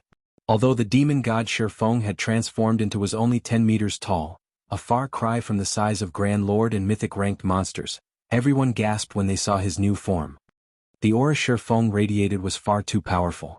If an ordinary mythic monster's aura was seawater, Shifeng's was steel. Most of the experts in the Superpower's army couldn't even move when Shifeng's aura washed over them. To them, the swordsman felt like an ancient god that had just stepped onto the mortal plane. They were afraid and awestruck. None of them even dared to consider resisting this man. How is this possible? As the various superpowers' upper echelons took in Shifeng's new form, who loomed like the incarnation of an ancient god, they felt more than just the unprecedented pressure. They also felt their life ratings suppressed. Not even archaic species-ranked monsters radiated such an intense pressure. These upper echelons felt as if the person before them wasn't a player at all, but a true god. Tier 4. Just how many cards has he hidden? Yuan Qiexin was utterly flabbergasted when he saw Shifeng's new form. For a moment he even wondered if he were dreaming. Although the darkness domain Shifeng had activated was horrific, it was insignificant compared to this ability. After all was said and done, might was right in God's domain. Take the great demon Malphans for example. The various superpowers hadn't even dared to set foot in the undead forest due to the great demon's presence. Yet even after they had been swallowed by the darkness domain, they had remained adamant of taking a cut of Stone Forest City. However, now that Shifeng had transformed into a Tier 4 being, he posed an even greater threat to these superpowers than the great demon Malphans. By this stage of the game, expert players had realized how frightening the tier system was. Even at the same level, a 1-tier difference resulted in a massive combat power boost, not to mention a 2-tier difference. The gap between their combat powers now was like the difference between heaven and earth. Moreover, the more familiar an expert player was with their Tier 2 body, the more acutely they understood the power of tiers. This was no longer a matter of basic attributes, but the extraordinary boost to players' physique. Even if 2 players had the same basic attributes and combat standards, a Tier 2 player could easily defeat a Tier 1 player. Naturally, the higher the tier, the greater the tier's physique boost would be. Right now, Shifeng was a bona fide Tier 4 player. His physique had reached an unimaginable level. Even if his basic attributes were no higher than the rest of these players, he could likely slay a domain realm expert as if he were slaughtering helpless sheep. Furthermore, Shifeng had the basic attributes of a Tier 4 player. To ordinary players, Shifeng's transformation might not seem like much. The various superpowers had already slain many Tier 4 mythic monsters by now. How hard would it be to kill a Tier 4 player? However, these superpowers members knew better. A mythic monster was cute compared to a Tier 4 player. Unlike monsters, players could use the full potential of their strength. Some players could even surpass their limits in combat. Players also possessed a large number of skills, and most importantly, they knew how to fight other players. They wouldn't give their opponents time to prepare, nullifying attacks as soon as they had the chance. Tier 4. How does Zero Wing have such a foundation? Crimson Gate's eyes nearly fell from their sockets as he stared at Shifeng from afar. A 1-tier difference resulted in such a massive combat power gap. Now that Shifeng had a 2-tier advantage, he was basically invincible. He could kill Tier 2 players as easily as stepping on ants. You win this time, Black Flame. We'll retreat. The superpower's upper echelons realized that they had no hope of capturing Stone Forest City after seeing Shifeng's transformation. Retreat was their only option left. I gave you a chance to leave, yet you refused. Why would I let you walk away now? Shifeng asked as he took a step forward, his massive body instantly appearing 30 yards away. He then dashed for the joint army. Don't push your luck, Black Flame. Although we aren't a match for you, we are also capable of dispatching Tier 4 mythic combatants. If we focus on assaulting Stone Forest City, neither of us will benefit. That's right. Moreover, do you really want our guilds as your enemies? Shifeng's bloodlust enraged the various superpowers' upper echelons. They were overlords in God's domain. Although Shifeng's Tier 4 combat power was daunting, it was only a matter of time before they gained their own Tier 4 players. Shifeng could only retain his arrogance for a short time. They were already expressing a lot of respect for Zero Wing with their willingness to withdraw. Yet, Shifeng had no sense of propriety and wanted to kill them. So what if I do? Shifeng said, sneering as he increased his speed. He would have feared the various superpowers' wrath if he hadn't acquired the Dark Tower for Stone Forest City. It was true that as time passed, these superpowers would find more treasures and grow stronger. However, with the Dark Tower's protection, no power could threaten Shifeng City before players reached level 100, and God's domain's rare resources were limited. The competition for these resources would only become increasingly intense. It was only a matter of time before Zero Wing had to face these superpowers. Since the various superpowers would become his guild's enemies sooner or later, he might as well kill some of their members now, weakening his enemies and strengthening his guild. Black Flame. You're courting death.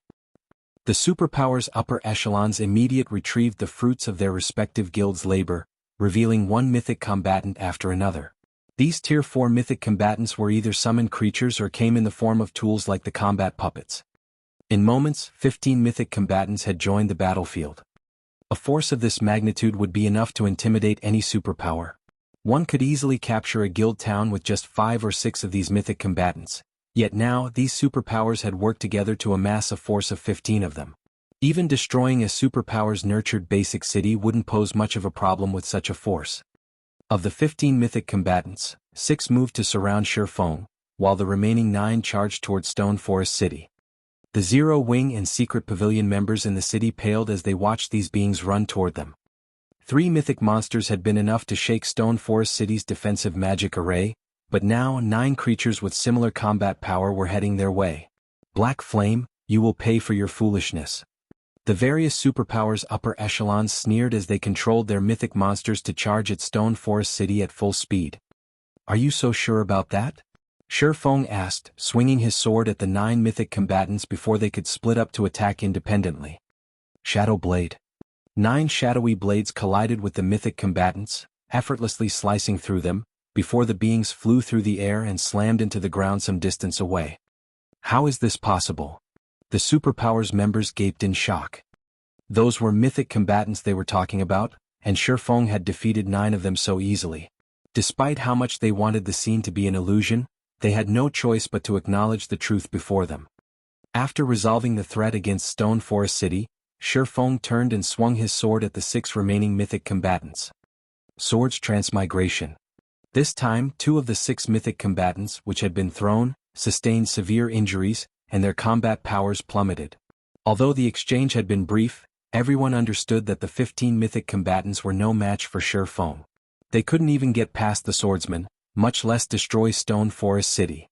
They had sorely underestimated Shifeng's combat power. Chapter 2164, Devil. Every player was overwhelmed with shock and horror after watching Shifeng toy with 15 mythic combatants like they were infants. Although they had known that a Tier 4 player would be more powerful than a mythic monster, they hadn't expected Shifeng to be this strong. Logically, a Tier 4 player's combat power should only be slightly greater than a mythic monster's. Once they reached the Tier 4 standard, monsters' combat power rose to a new level. Including monsters' natural attribute advantage, Tier 4 players of the same level should have a hard time facing 3 or 4 mythic monsters at the same time. However, Shifeng had suppressed 15 mythic combatants with little to no effort. It was simply unbelievable. Of course, Shifeng wasn't particularly surprised. Activating Demon God's Phantom cost a 7 Luminaries crystal. Moreover, its user could only activate the skill once a day, and it only lasted 4 short hours. During that time, the skill would forcibly elevate the target player by 2 tiers to a maximum of Tier 4 peak rank. The skill also upgraded a player's life rating to Ancien Fiend at maximum. Because of Shifeng's normal tier and life rating, Demon God's Phantom could only elevate him to Tier 4 upper rank, which was still far from the skill's maximum. Normally, only Tier 3 players could exhibit the skill's full potential. Even so, a Tier 4 upper rank player's combat power was more than enough to take out 15 mythic combatants. God's Domain hadn't launched that long ago, and players hadn't yet reached Tier 3, so they had no idea what happened at that tier and beyond. Tier 4 players had still been considered peak experts even a decade after God's Domain's launch. Ordinary second-rate guilds hadn't even had any Tier 4 players in their ranks, and in first-rate guilds, Tier 4 players had been upper echelons, tasked with safeguarding the guild's neutral towns. Once players reached Tier 4, their combat power would undergo a qualitative transformation with each minor threshold they crossed. It was like the difference between ordinary monsters and ancient fiends. Although these superpowers had summoned quite a few Tier 4 combatants, all 15 of them were at the lower rank. They weren't even Tier 4 intermediate rank. How were they supposed to defeat a Tier 4 upper rank player? Purely comparing combat power, Shifeng was only slightly weaker than Malfin's when the Great Demon had been at his peak. Hence, killing 15 Tier 4 lower rank combatants wasn't an issue for Shifeng in this state. Because of the skill's limited duration, Shifeng had no plans to drag out this fight. He immediately and violently attacked one of the summoned mythic monsters. With the huge difference between their combat power, the mythic monster was utterly powerless against Shifeng, and every one of the swordsman's attacks obliterated a visible chunk of the monster's HP. The mythic monster's HP fell by 20% after a few seconds. At this rate, Shifeng would finish it off in less than a minute. Zero Wing's rise is guaranteed now. Illusory Words sighed ruefully as she watched the mythic monster rapidly lose HP from a safe distance. 15 mythic combatants. Facing such a force would be a disaster to any superpower, yet they couldn't even pose a threat to Shifeng. Now, it was clear that capturing Stone Forest City was impossible for any superpower. With the city under its control, Zero Wing would have no issues acquiring resources or funds for its development. If Crimson Emperor hadn't been so greedy and negotiated with Zero Wing before Malfin's death, it might not have secured Stone Forest City's shares, but it could have secured some discounts and shops within the city. Unfortunate the guild would have to leave empty-handed. In contrast, the powers that had formed a close relationship with Zero Wing were truly blessed, especially Unyielding Soul. With Stone Forest City's help, Unyielding Soul could stand on the same stage as Starlink in the Dark Knight Empire in the future. Retreat. Everyone retreat immediately. With one of the mythic monsters so close to death, the superpower's upper echelons hastily commanded a retreat. If not even their mythic combatants stood a chance against that monstrous swordsman, their players wouldn't fare any better. Shifeng was still occupied with the 15 mythic combatants. If they waited until these beings died, they would lose their chance to escape. As soon as the upper echelons issued the command, the army of 50,000 experts spread out and ran for the Undead Forest's exit. They're finally retreating. Yuan Chexin released a sigh of relief as he watched the invading players flee. Although he understood that these superpowers had lost any hope of capturing Stone Forest City the moment Shifeng had proven capable of single-handedly suppressing 15 mythic combatants, he couldn't help his shock at watching the 50,000 peak experts run for their lives. Don't think you can get away so easily. Noticing the fleeing players, Shifeng threw the mythic combatants around him with a powerful blow before charging at the escaping army. Mythic combatants might be powerful, but even they would need quite some time to destroy Stone Forest City's defensive magic arrays. Moreover, these mythic combatants had been summoned with consumable items. They were as good as lost. Even if he killed them, the invading superpowers wouldn't suffer any more than they already had. Furthermore, these mythic beings wouldn't drop any items when they died. But an army of players was a different story. Even within their superpowers, these players were experts among experts. The offending superpowers would suffer dearly if these experts died.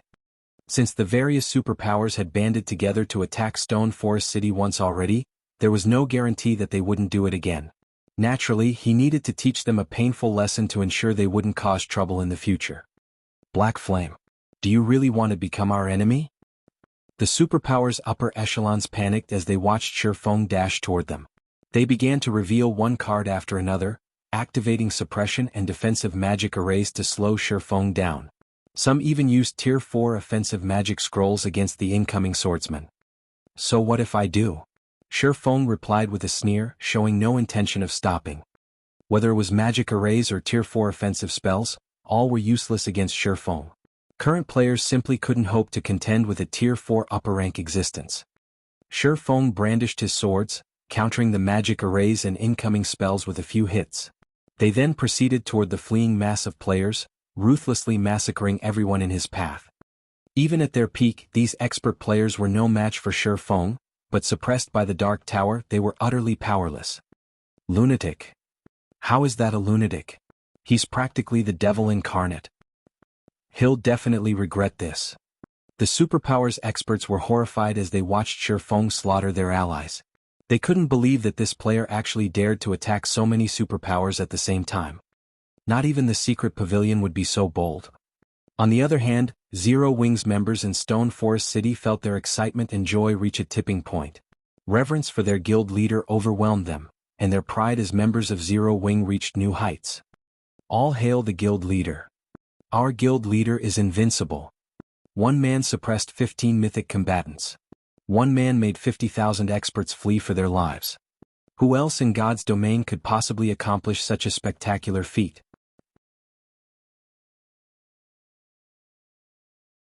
Chapter 2165, Tide Changes. Dark Knight Empire, Dark Knight City.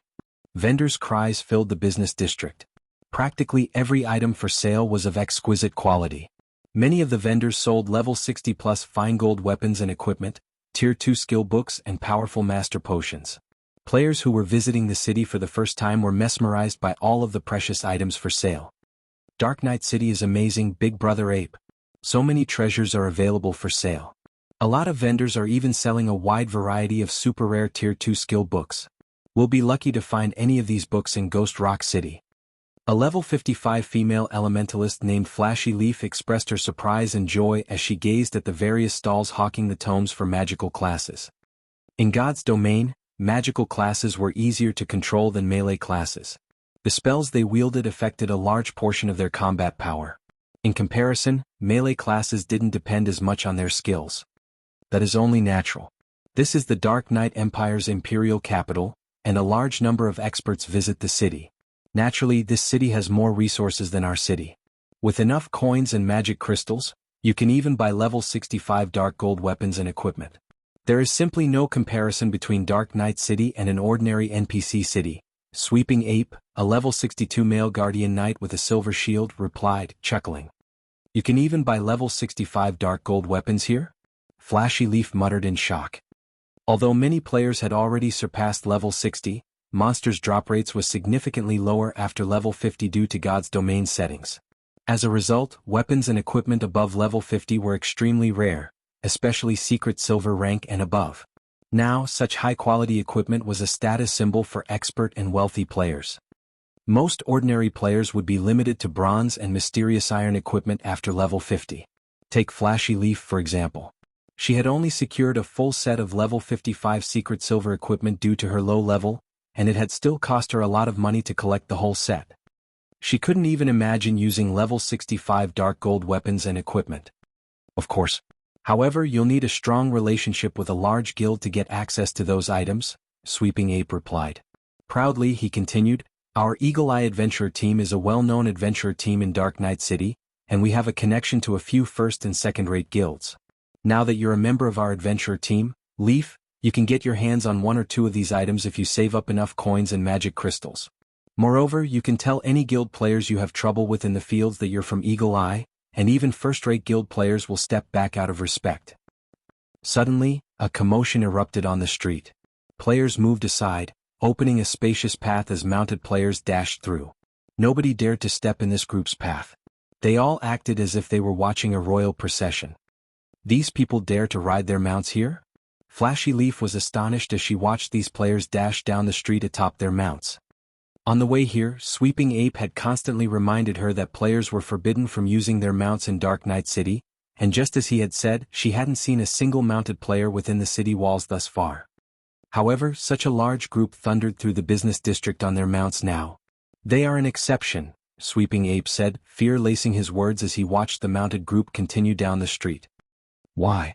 Flashy Leaf asked. "They're Starlink's members, this city's overlord.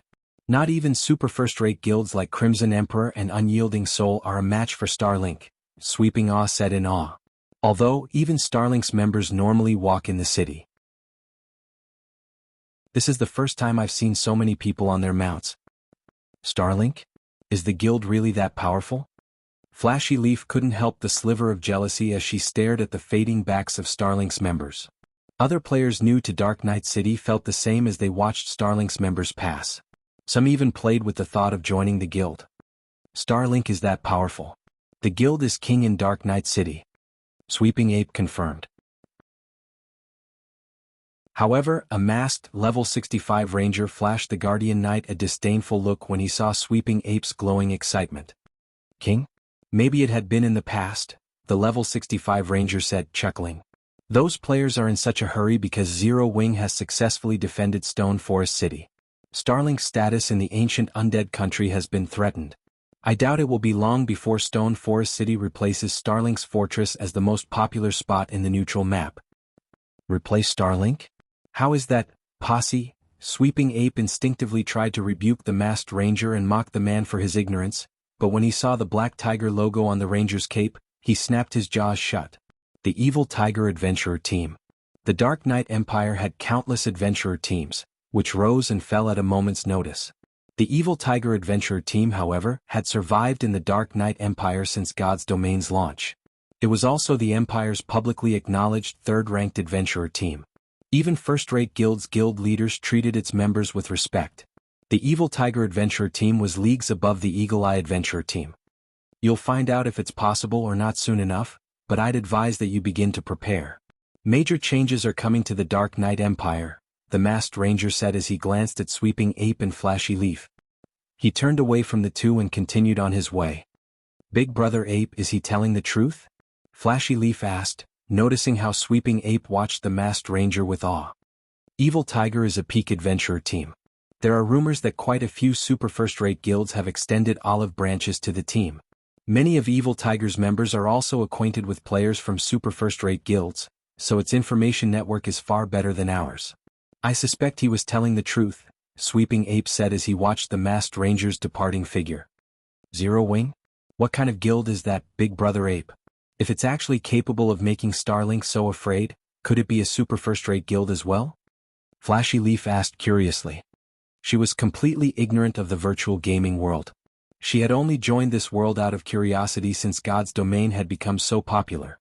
The moment she had joined God's Domain, she had realized that there was no going back. "This," uncertainly Sweeping Ape said, "I recall that Zero Wing is a new guild, strong enough to rival first-rate guilds." "A new guild? Does that mean we have a chance of joining it?" Flashy Leaf asked. "Maybe," Sweeping Ape turned to Flashy Leaf speechless. He had gone to great lengths to recruit Flashy Leaf for the Eagle Eye Adventurer Team, and now she was interested in joining Zero Wing. While Dark Knight City's players discussed the prior commotion and latest news, the various large guilds' residences in the Empire had fallen into utter chaos. Not long ago, they had learned that Zero Wing had defeated the various superpowers' joint army, slaying more than 10,000 expert players and solidifying its position in Stone Forest City.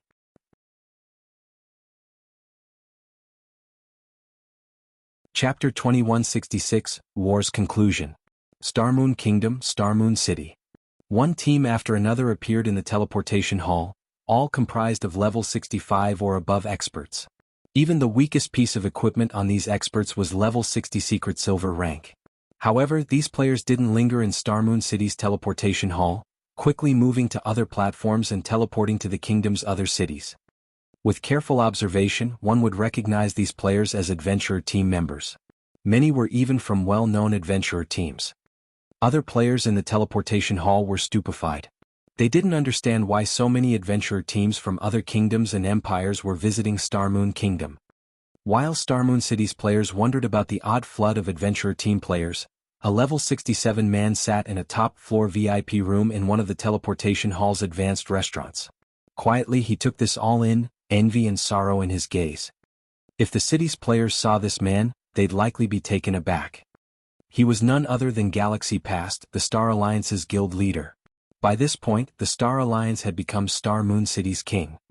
After this battle's conclusion, it's likely impossible for anyone to pressure Zero Wing within Star Moon Kingdom. Galaxy Past enviously lamented as he watched the numerous teams teleport in and out of the teleportation hall. Shi Feng had recently defeated the various superpowers' joint army, and news of his victory had yet to reach Star Moon Kingdom's general populace. However, as one of the secret pavilion's subordinate first-rate guilds, the Star Alliance had heard of the outcome almost as soon as the battle had ended. He certainly hadn't expected this outcome.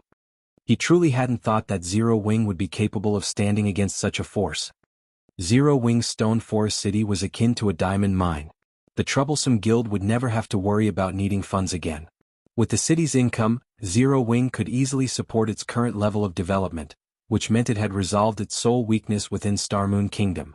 From now on, even the various superpowers would find it exceedingly difficult to pressure the guild in its own kingdom. Moreover, doing so wouldn't gain them much. At this point, he'd be hard-pressed to find a superpower that was willing to make such a trade. First-rate guilds like the Star Alliance dreamed of achieving such power, but now, a new guild, one that had only established after God's Domain's launch, had been the one to realize this dream. No one could have imagined that Zero Wing would have struck back as soon as Starlink had tried to hinder the guild's development in Star Moon Kingdom and successfully deal such a fierce blow. Starlink's fortress in the ancient undead country was basically crippled. Even if that is the case, guild leader, Zero Wing will have more problems to deal with now. Honestly, Starlink hadn't taken Zero Wing seriously, but now, with Stone Forest City in its way, Starlink will view the Zero Wing as a sworn enemy. Moreover, Zero Wing has provoked more than a handful of superpowers this time. I doubt the guild will find moving forward to be more difficult than expected, Purple Jade said. Galaxy Past did not try to refute Purple Jade's logic. In his opinion, Zero Wing's retaliation against Starlink's bullying had been splendidly carried out. Even before Zero Wing had taken action, the two guilds had shed all pretenses. Increasing their hatred for each other wouldn't change things over much. However, the fact that Zero Wing had slaughtered the superpowers' joint forces would come back to bite it.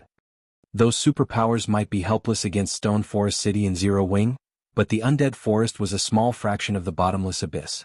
The God Mode regional dungeon had other areas, and exploring those areas would require particularly powerful experts.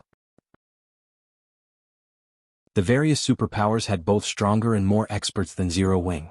Once Zero Wing's members left the forest, they'd find miserable deaths waiting for them. While the various powers in the kingdom discussed Zero Wing's victory, adventurer teams crowded the entrance to the guild's residence in White River City. Just entering and leaving the residence had become a struggle for Zero Wing's members. Aqua Rose, who was responsible for the guild's recruitment, was stunned. She had watched many expert players apply for membership before, but she had never seen this many apply at once. A rough estimate calculated more than 10,000 expert applicants. Moreover, quite a few of these experts were at the half-step refinement realm, and some were even refinement realm experts. The guild hadn't experienced such a thing before. Half-step refinement realm experts generally served as core team leaders in first-rate guilds. Most refinement realm experts were immediately promoted, becoming an upper echelon within the first-rate guild. Even Aqua Rose was only a refinement realm expert. However, despite knowing that they would, at most, start out as an elite member, so many refinement realm experts were adamant about joining Zero Wing. "What kind of magic did you use, guild leader?" Aqua Rose excitedly asked after contacting Shi Feng. More than 300 well-known and 20 top adventurer teams have applied to join the guild. After a rough estimate, more than 200 half-step refinement realm experts and 15 refinement realm experts have applied as well. Zero Wing didn't even have 15 refinement realm experts in total. Even so, the guild had far more than its first-rate competition. By accepting these 15 or so refinement realm experts into the fold, Zero Wing could double its total count. If it succeeded in doing so, no ordinary first-rate guild would have a chance against Zero Wing. Only the few top-ranked first-rate guilds would be able to rival the guild.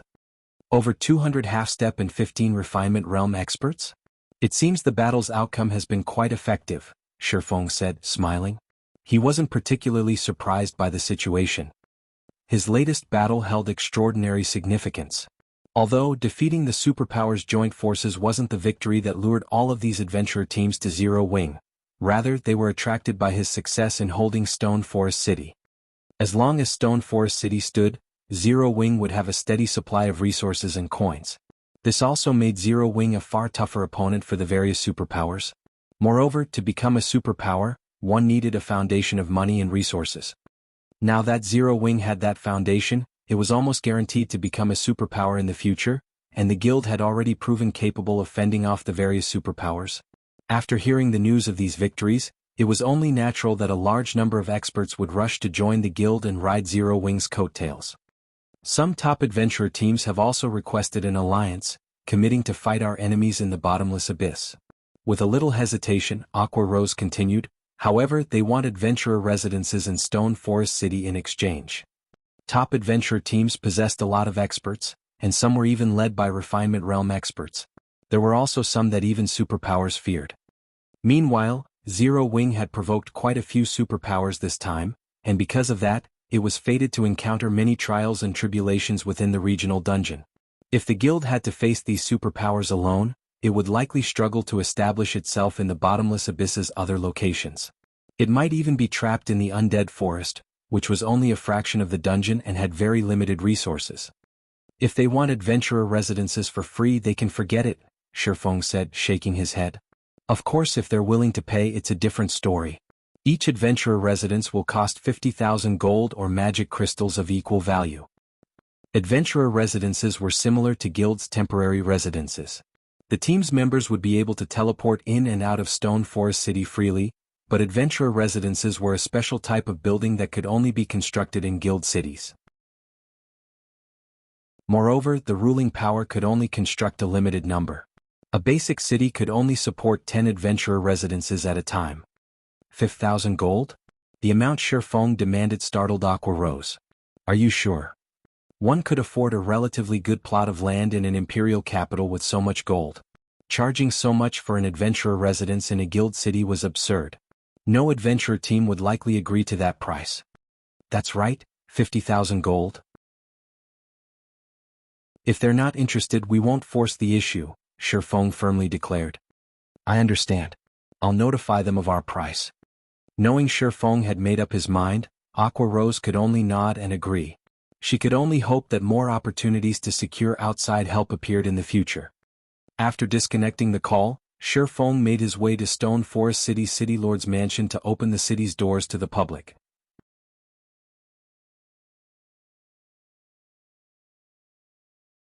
Chapter 2167, Stone Forest City's opening. Unlike Zero Wing City, which had been a city upon its conception, Stone Forest City's City Lord's mansion wasn't a castle. It was merely a house atop a spacious compound. Thick, stone walls lined the compound, and the only entrance was through a set of sturdy, iron gates. Two Tier 2 NPC soldier parties stood guard. When Shifeng arrived, the NPCs opened the gates for him and respectfully welcomed him to the mansion.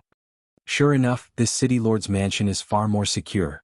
Shifeng could not help his rueful sigh when he saw the water barrier beyond the gates. The isolation barrier. Not even Zero Wing City had this mechanic. The difference between a guild town and a guild city was massive in God's domain. The method to capture each was also different. To capture a guild town, one simply needed to claim the town token from the ruling guild's residents, but to capture a guild city, players needed to secure the City Lord's mansion. While the difference between the two might not seem large, it was like the difference between heaven and earth. The first reason for this gap was the difference in their magic arrays. A guild had to set up the defensive magic array around its residence itself, and advanced defensive magic arrays were particularly difficult to acquire. However, a City Lord's mansion came equipped with its own defensive magic array, and it was even stronger than the magic barrier that protected the city. Only, it stored far less mana, so it couldn't last as long as the city's defensive magic array. The second reason was that no guild residence, regardless of how powerful it was, could affect a city's performance, but the City Lord's mansion would. The City Lord's mansion acted as the city's heart. The stronger it became, the stronger the city would be. However, upgrading a City Lord's mansion wasn't easy.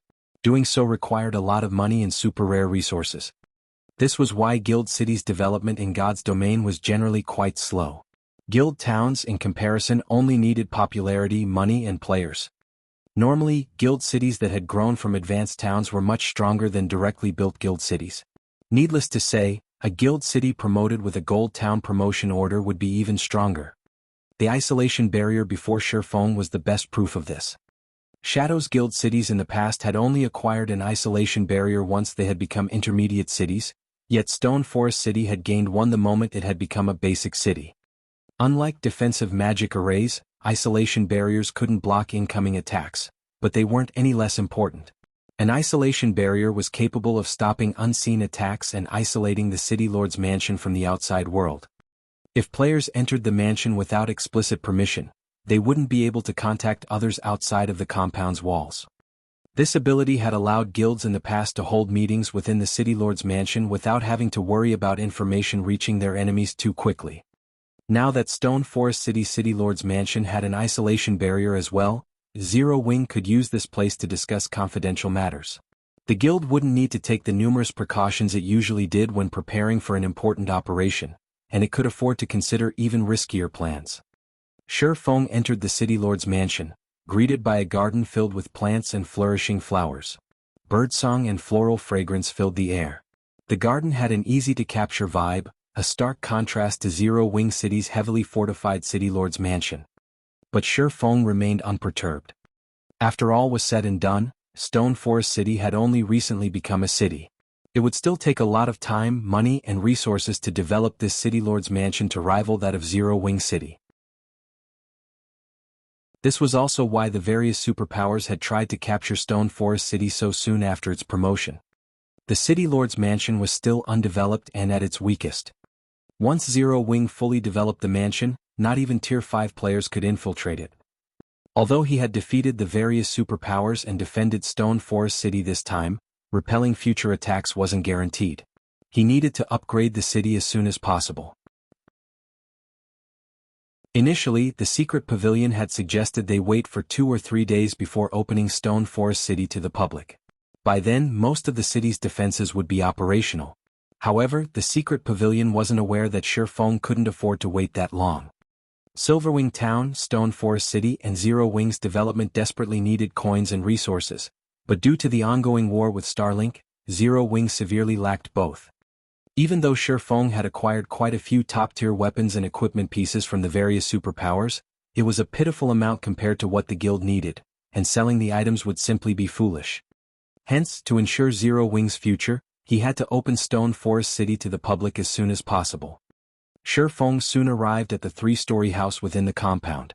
An elderly butler, the city lord's mansion's manager, waited for him. Although the old man was only level 10, he was invulnerable. No player could damage him. "City Lord, how may I be of service?" the butler asked as he greeted Shurfeng with a smile.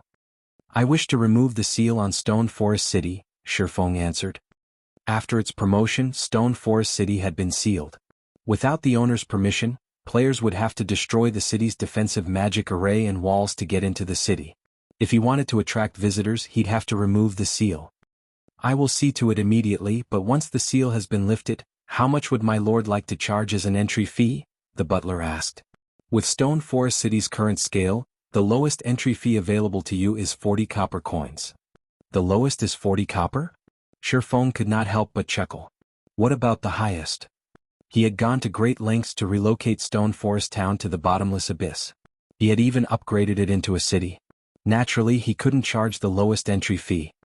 Currently, you can collect up to 3 silver per person. If you wish to raise the entry fee further, you will first have to upgrade the city, the butler explained. In that case, set it to 3 silver, Shurfeng decided without hesitation. Players couldn't set a city's entry fee to any amount they desired in God's domain. There were lower and upper limits, and the city's geographical surroundings and development determined these limits. When Zero Wing City had first established, the lower limit had only been 30 copper, yet Stone Forest City's was 40 copper. To attract more players to Zero Wing City, Shurfeng had initially set the entry fee to the minimum, gradually raising it as more players arrived. Now, players had to pay 80 copper to enter Zero Wing City. However, Stone Forest City's situation was different. It rested on the bottomless abyss's first underground floor, and it was almost guaranteed that only a small number of players would visit. Unfortunately, that meant that he couldn't choose the lowest entry fee available. He wouldn't make any money if he did. Furthermore, Stone Forest City was the only rest area in the God Mode regional dungeon, and unlike Zero Wing City, this city was essential for the players that wanted to grind in the area. Understood. I'll get it done immediately. The butler bowed before leaving. In less than 5 minutes, a regional system announcement alerted all players in the Undead Forest that Stone Forest City was officially open.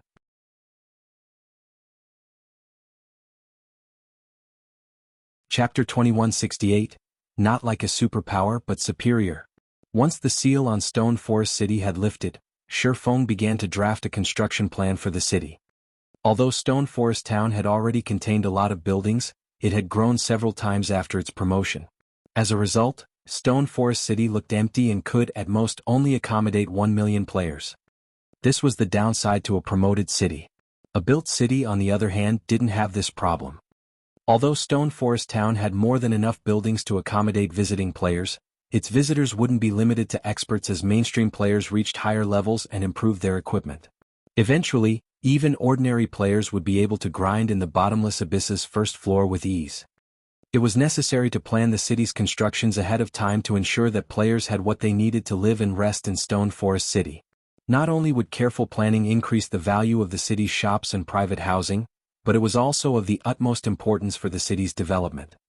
While Shifeng planned the city's layout in the City Lord's mansion, the powers from the kingdoms and empires near the ancient undead forest received news of Stone Forest City's grand opening. For a time these powers were in an uproar. Zero Wing is actually opening such a precious city to the public. Has the guild gone mad? How generous. That's a God Mode regional dungeon we're talking about. I can't believe Zero Wing is letting just anyone into the city. Just what is Zero Wing thinking? The many powers that had watched the battle for Stone Forest City knew how significant the city was.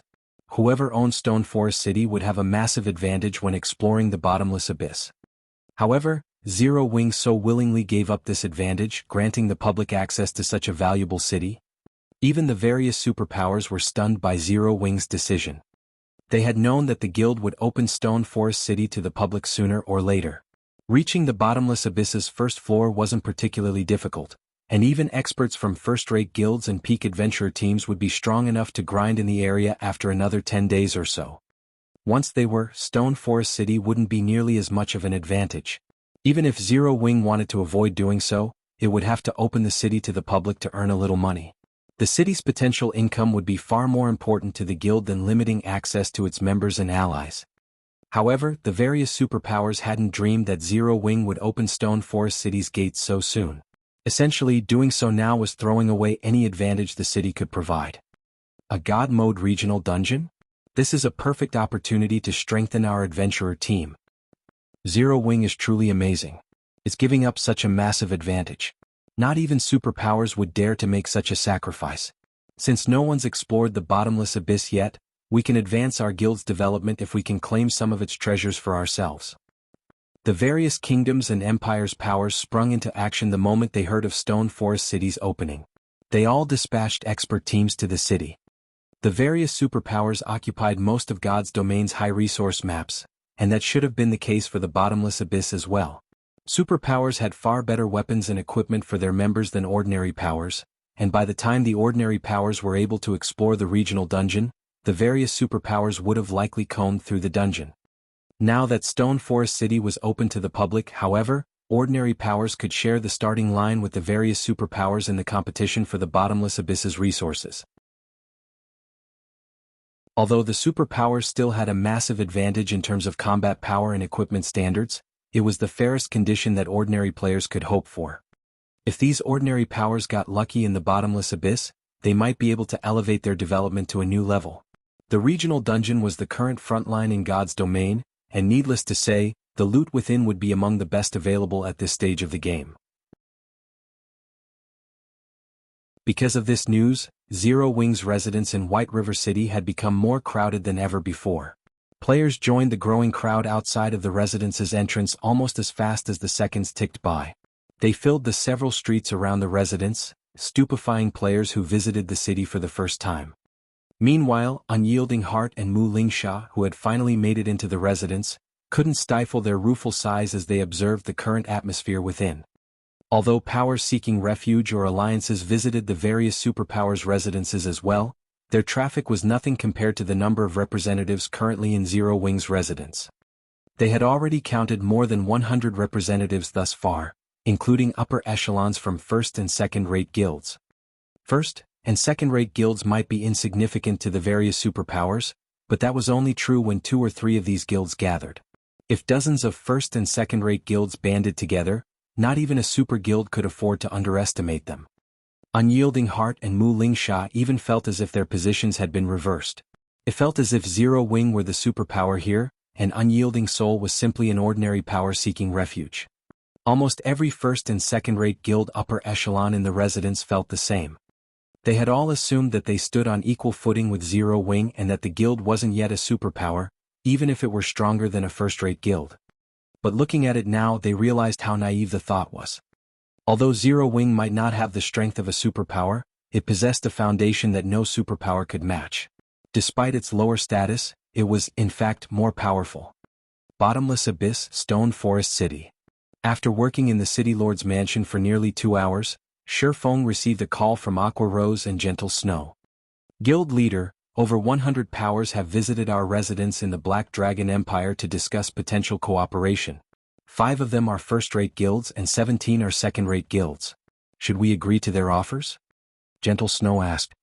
We're seeing roughly the same situation in White River City, Guild Leader, although 2 superpowers have also visited. One of them is Unyielding Soul. Both superpowers are requesting garrison rights in Stone Forest City, and they've offered considerable benefits in exchange, Aqua Rose said, unable to contain her excitement. If Zero Wing accepted the benefits these guilds offered, the guild would undergo a qualitative transformation. Although it couldn't match a superpower's reach, it wasn't far off. So many powers have visited? Even Shifeng was a little surprised to hear the 2 vice guild leaders' reports. Although he had recognized how tempting Stone Forest City would be to the various powers, he hadn't expected it to attack so many. What should we do, Guild Leader? Aqua Rose and Gentle Snow asked, staring at Shifeng as they desperately waited for his answer. Too many powers had approached the guild for partnerships for them to handle. Even if Stone Forest City was a basic city, it couldn't accommodate so many guilds. It would be fortunate if the city housed a total of 5 guilds right now. Since so many powers have approached us, it would be a waste to turn them away. After giving the matter some thought, Shifeng grinned and said, the various superpowers have their own chamber of commerce. In that case, Zero Wing will establish its own. We'll call it the Candlelight Chamber of Commerce.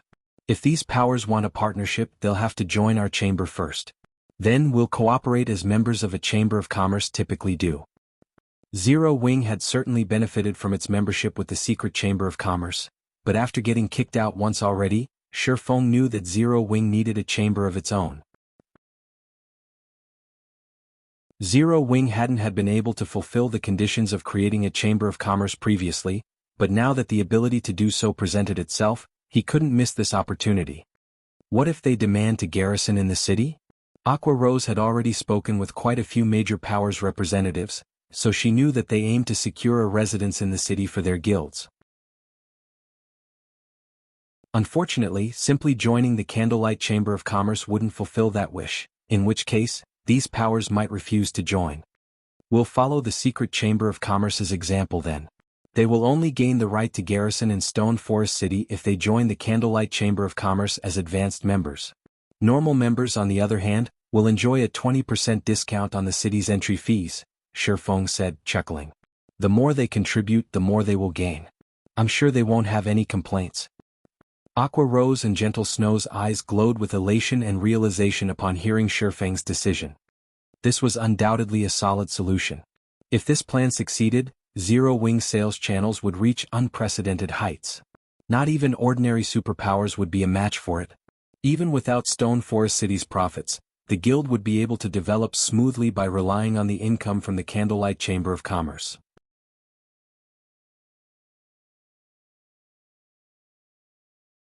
Chapter 2169, Gathering of Guilds.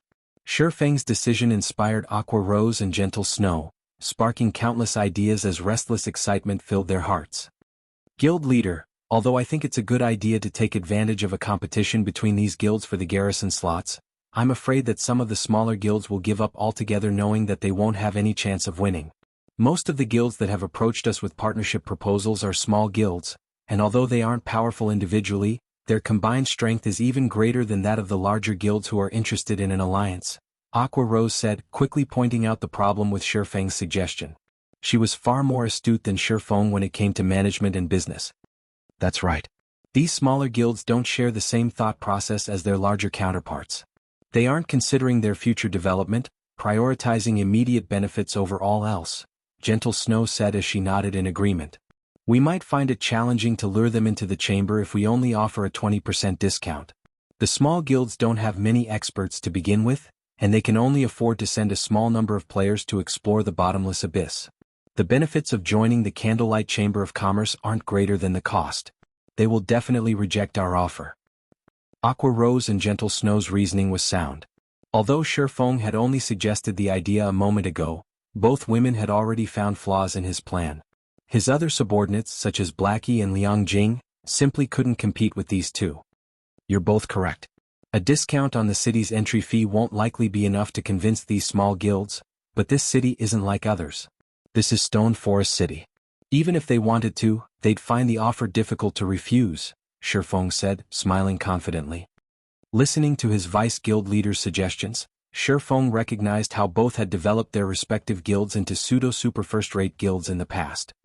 To grow stronger, a guild needed more than just powerful experts. It also needed skilled managers with a sharp sense for business. If Shifeng hadn't relied on philosophies that were beyond the current time and knowledge of God's domain's future, not even he would have been a match for Aqua Rose and Gentle Snow's business sense. Both women gave their guild leader skeptical looks. These guilds want to negotiate a partnership deal, correct? In that case, we'll sit down with them in Stone Forest City's Candlelight trading firm, Shifeng declared, chuckling. All right.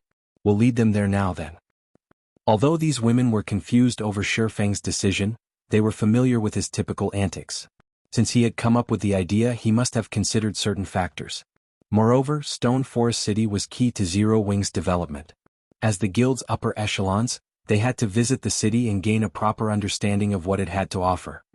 Disconnecting their call with Shifeng, the women contacted the various guilds' representatives and informed them that the negotiations would take place in Stone Forest City. What is Zero Wing trying to do? They could negotiate with us directly, but they want us to head to Stone Forest City for the discussion? Isn't this just a waste of time? A level 68 female elementalist in exquisite light red robes snarled as she watched Aqua Rose in the distance. Over 200 guild representatives occupied the spacious hall, but aside from Unyielding Heart and Mu Lingsha, none of them dared to look this furious woman in the eye. They lowered their heads and avoided her gaze, afraid of attracting her ire. This woman was 16th Cloud, the second vice guild leader of the recently promoted Superpower, Shining Tiger. She had also earned the nickname, Flame Empress. She had once been a peerless genius, nurtured by a super guild like the Dragon Phoenix Pavilion's Phoenix Rain, but she had left the super guild abruptly and joined Shining Tiger, performing many impressive feats for the new Superpower. Although Shining Tiger was not as powerful as Starlink, it ranked near the top among recently promoted superpowers. The guild currently controlled 4 kingdoms and had built a solid foundation in the Glory Empire. It was even stronger than Unyielding Soul. We are here to gain an understanding of Zero Wing and see for ourselves if the guild is as impressive as the White Tiger Dojo claims, Vice Guild Leader. So please endure this for now. The middle-aged man, a level 68 assassin, beside 16th Cloud, tried to calm the woman, acting like her butler. It was obvious that he was used to the woman's hot temper. Unyielding Heart, who sat across the subservient assassin, kept his guard up against the man. This middle-aged man had an even greater backstory than 16th Cloud. His name was Sorrowful Silence, and he had risen to fame even earlier than Unyielding Heart had. Moreover, Sorrowful Silence was a bona fide monster. The man specialized in eliminating high-profile targets. Since God's Domain's launch, he had been responsible for the deaths of more than 6 superpower upper echelons. These assassinations had foiled many of the superpower's plans. How strange. Shining Tiger has clearly focused on its development in the Glory Empire. So, why is it here to discuss a partnership with Zero Wing? Initially, Unyielding Heart had been a little surprised to find 16th Cloud and Sorrowful silence in Zero Wing's residence. Is Zero Wing already allied with Shining Tiger in secret? Although Shining Tiger had only recently become a superpower and had begun its development in God's domain much later than Starlink had, it hadn't developed any slower than Starlink. Shining Tiger even had the support of the Radiant Corporation, an international corporation. Like Blackwater, the Radiant Corporation specialized in the fighting and security industries. Hence, Radiant had no lack of expert players and an advantage over its competition. If the Radiant Corporation hadn't waited so long to join God's domain, Shining Tiger would have likely risen to rival Starlink and Blackwater by now. While Unyielding Heart wondered about the other guild's presence here, 16th Cloud returned to her seat, no longer making a fuss. I know. I was just saying, 16th Cloud grumbled. She didn't have a great opinion of Zero Wing, which had neither a background nor any supporters. Since she had originally been a member of a super guild, she was very familiar with how powerful superpowers were. Although Zero Wing had made a name for itself by defeating the superpowers' joint army, that didn't prove anything. Zero Wing had simply accomplished the feat by relying on some fortuitous opportunity. Such opportunities appeared randomly and were available to everyone. Throughout the virtual gaming world's long history, many guilds like Zero Wing had risen to great heights due to fortuitous opportunities, but very few had eventually become super first-rate guilds or super guilds. In 16th Cloud's opinion, Zero Wing was little more than a lottery winner. It was nothing compared to families with wealthy histories. If the White Tiger Dojo hadn't boasted of Zero Wing's amazing skills when nurturing experts, her guild wouldn't have sent her here, much less decided to approach Zero Wing for a partnership. Not long after 16th Cloud's tantrum came to an end, the various representatives calmed as they followed Aqua Rose toward White River City's teleportation hall. At the same time, Gentle Snow led her visitors toward the city from the distant Black Dragon Empire. Suddenly, several hundred Powers representatives gathered in Dark Knight City, causing a commotion that spread throughout the Dark Knight Empire.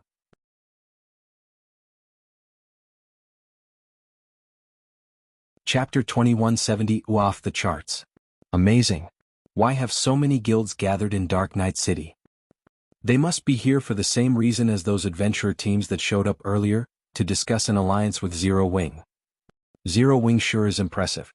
If it allies with so many guilds, not even Starlink could afford to target Zero Wing rashly. That's not all. Do you see those people wearing Shining Tiger's guild emblem? The guild recently became a superpower. I've heard that it isn't any weaker than Starlink and far stronger than the declining Unyielding Soul. If Zero Wing partners with Shining Tiger, Starlink will find the guild to be a far more difficult target.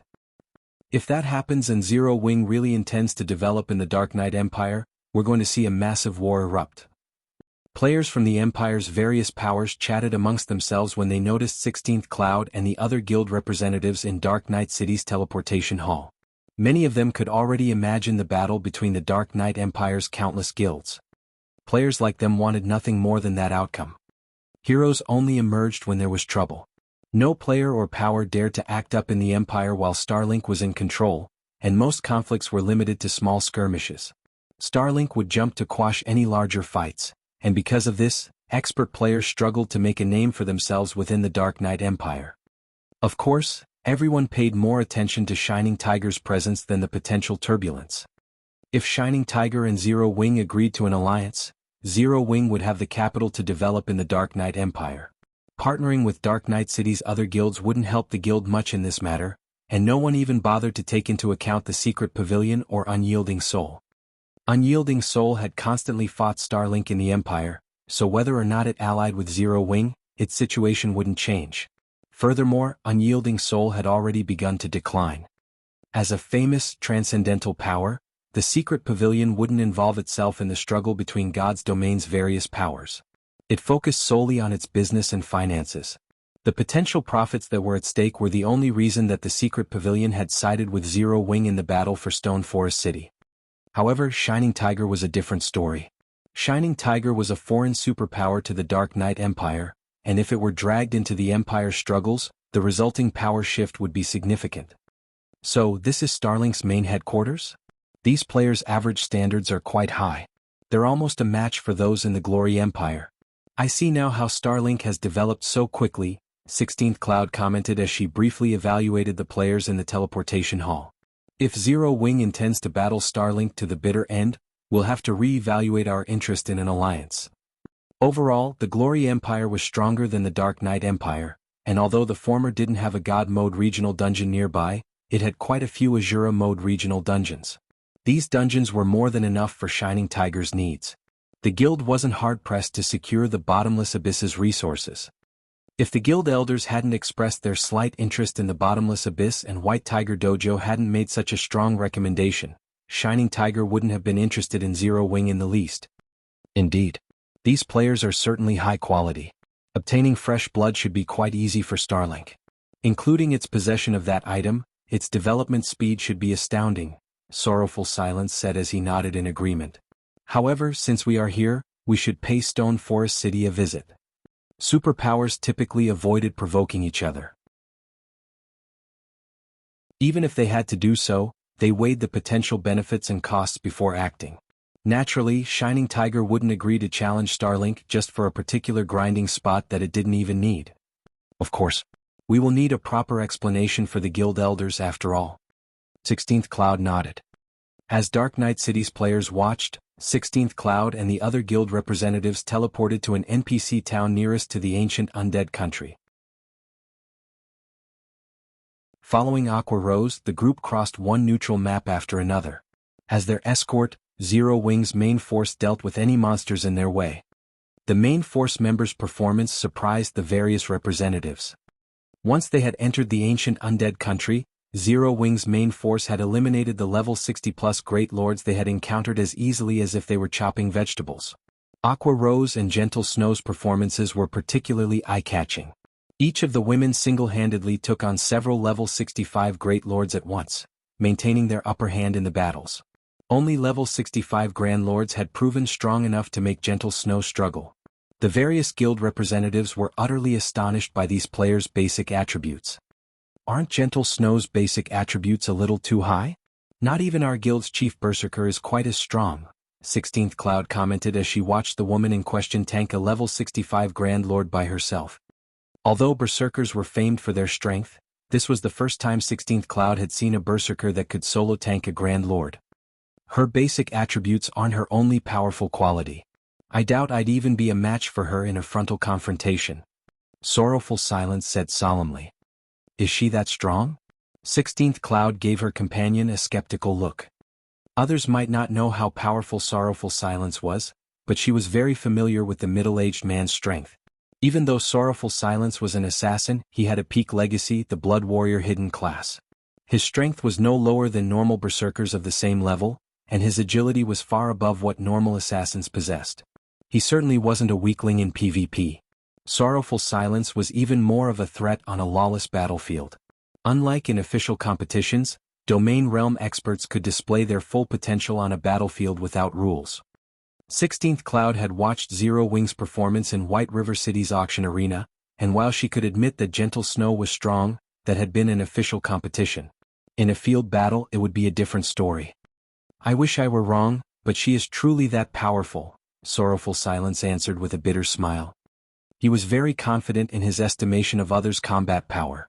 This ability allowed him to slay one superpower's expert after another. However, Gentle Snow felt like an extreme threat. He had also failed to mention the fact that she wasn't the only one to feel like that. Zhao Yueru and Violet Cloud, who stood beside Gentle Snow, felt just as dangerous, although they didn't seem as deadly as their vice-guild leader.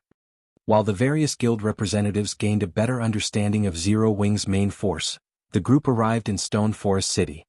The moment they crossed the threshold to the city, they were shocked by its mana density. How can this place have such dense mana? 16th Cloud, an elementalist, was shocked as she sensed the unbelievably dense mana around her.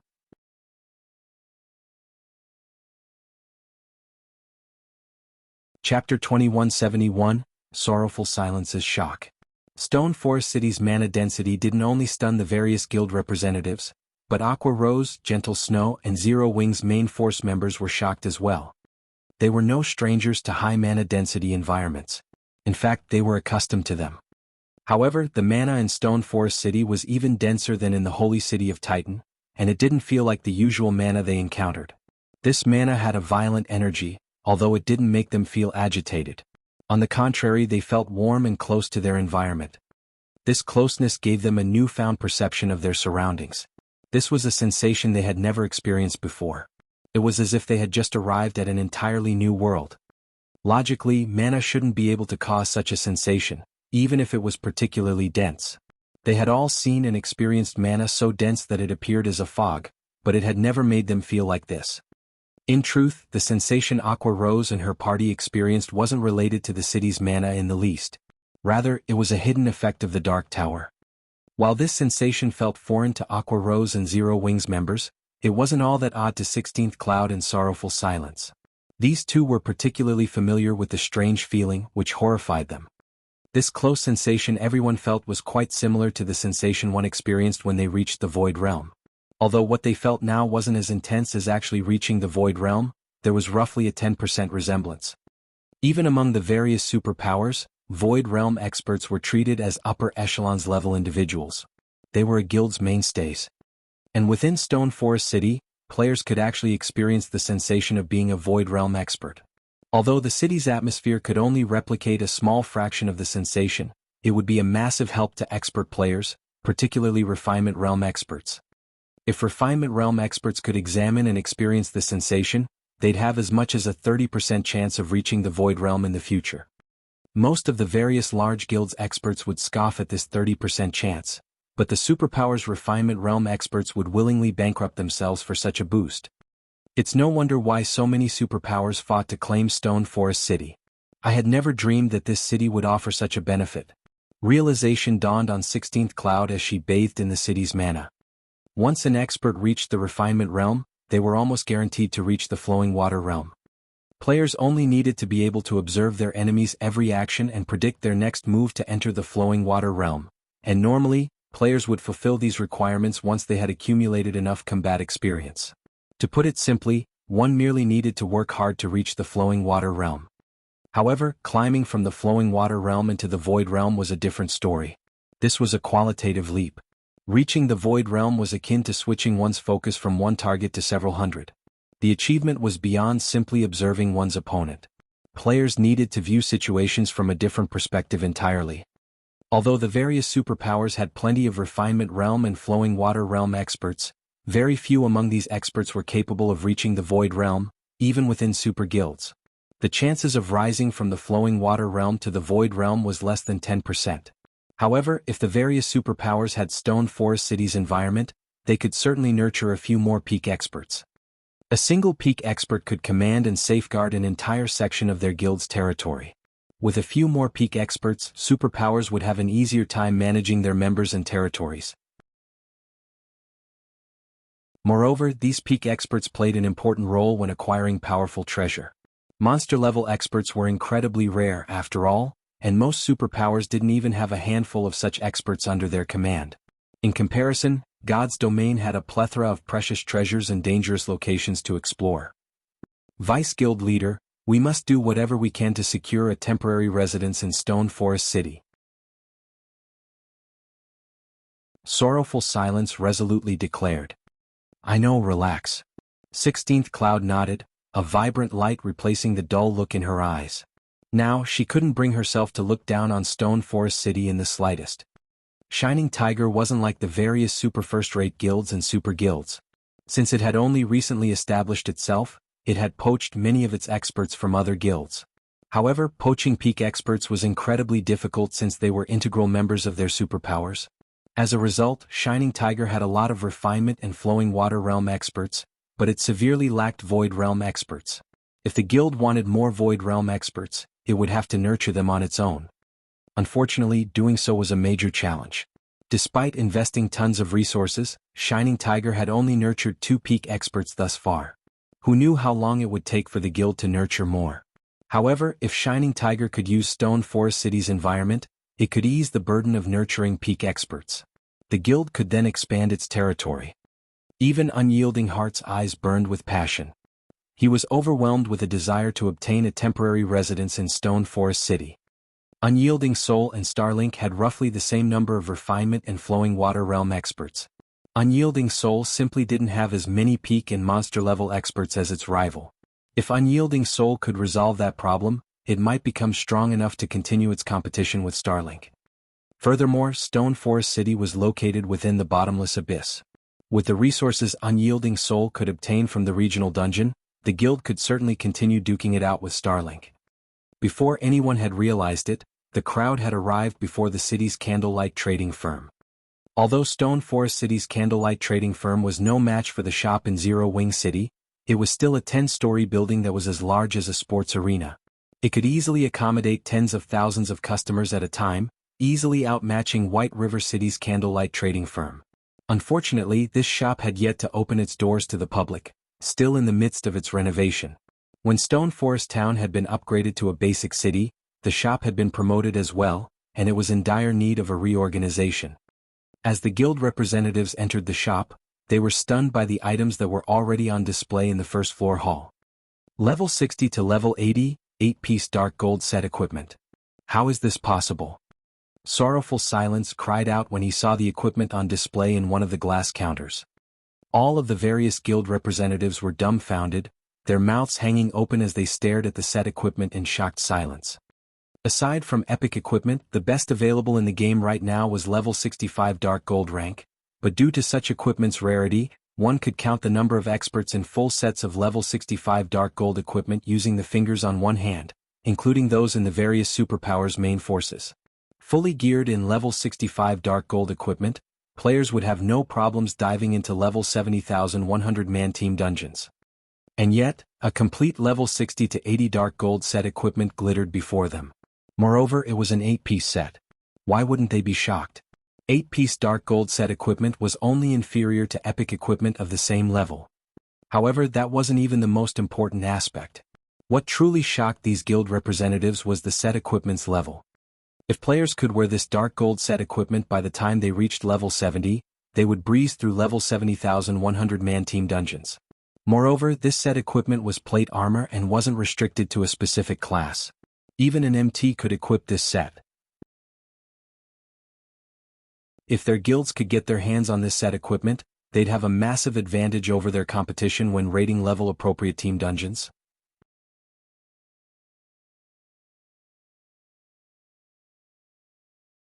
Chapter 2172, Complete Legacy. The appearance of the crystal light set stupefied everyone present. Some of the guild representatives shuddered slightly upon seeing it.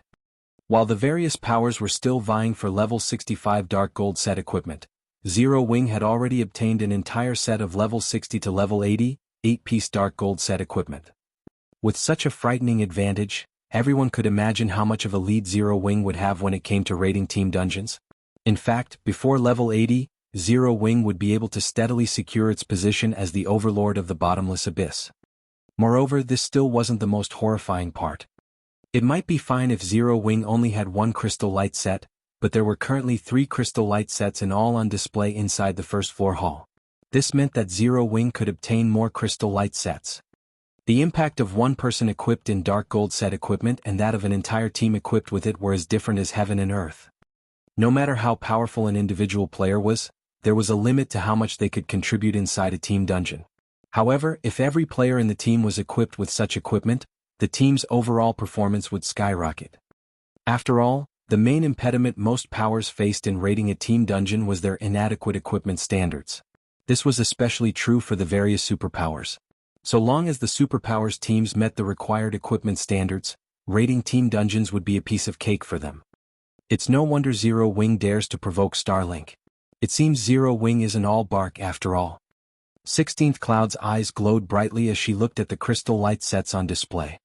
If Shining Tiger could secure a temporary residence in Stone Forest City, in addition to the crystal light set, she believed that it wouldn't be long before Shining Tiger developed into the number 2 power of the Glory Empire, second only to King's Return.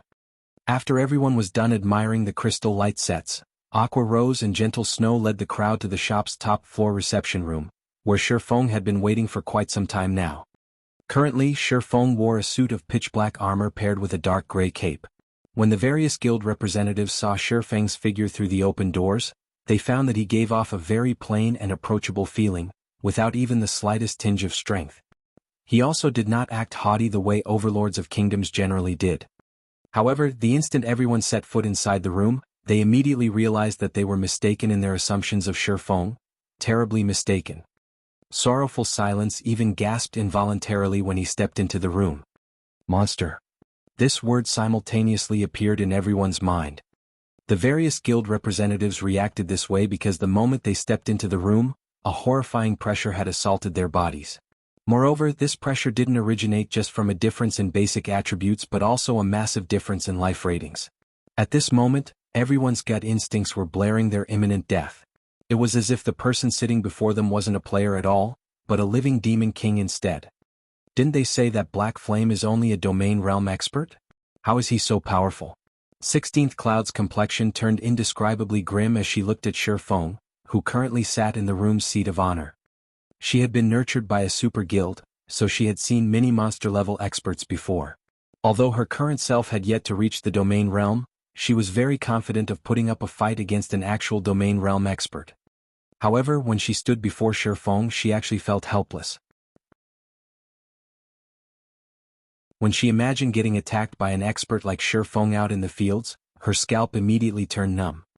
Welcome to Stone Forest City. Let me introduce myself.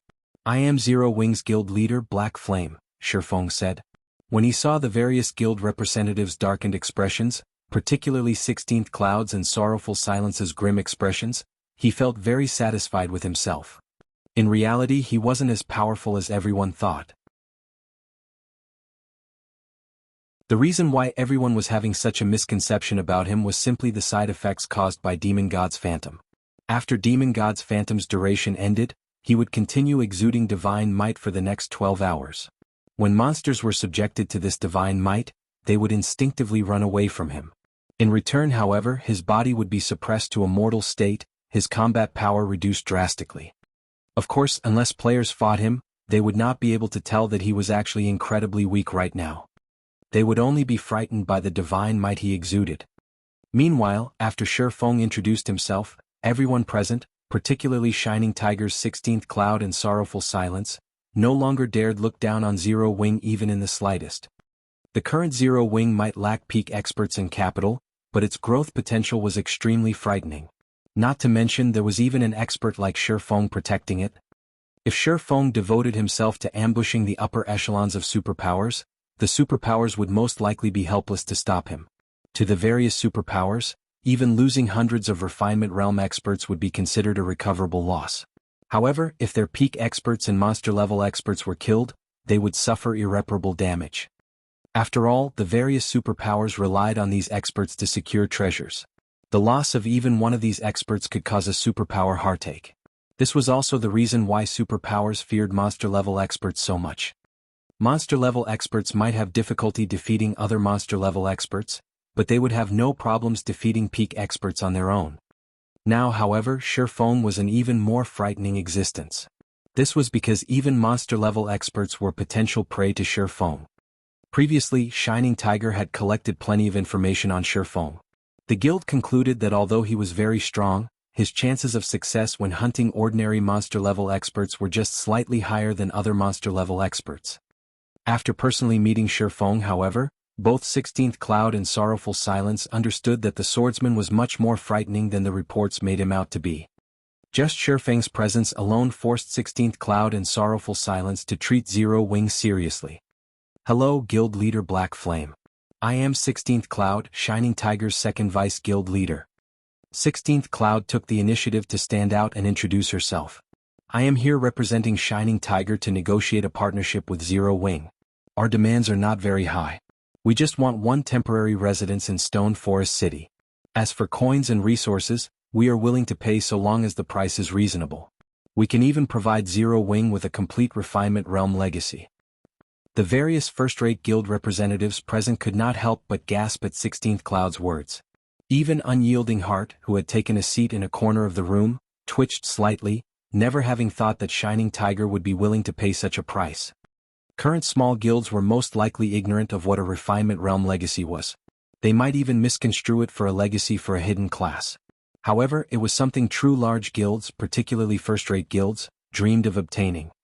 This was also where the foundations of super first-rate guilds and super guilds lay, something that was extremely difficult to acquire even with money. Only major corporations had the power and influence to obtain it. In the case of small corporations and companies, they should not even think of laying their hands on a refinement realm legacy. They could only rely on their own guild's research. Aqua Rose and Gentle Snow, who were now standing behind Shifeng, also gasped when they heard 16th Cloud's offer.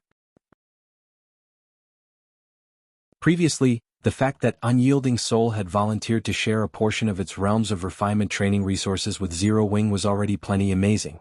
In fact, Aqua Rose and Gentle Snow had felt ecstatic over the matter.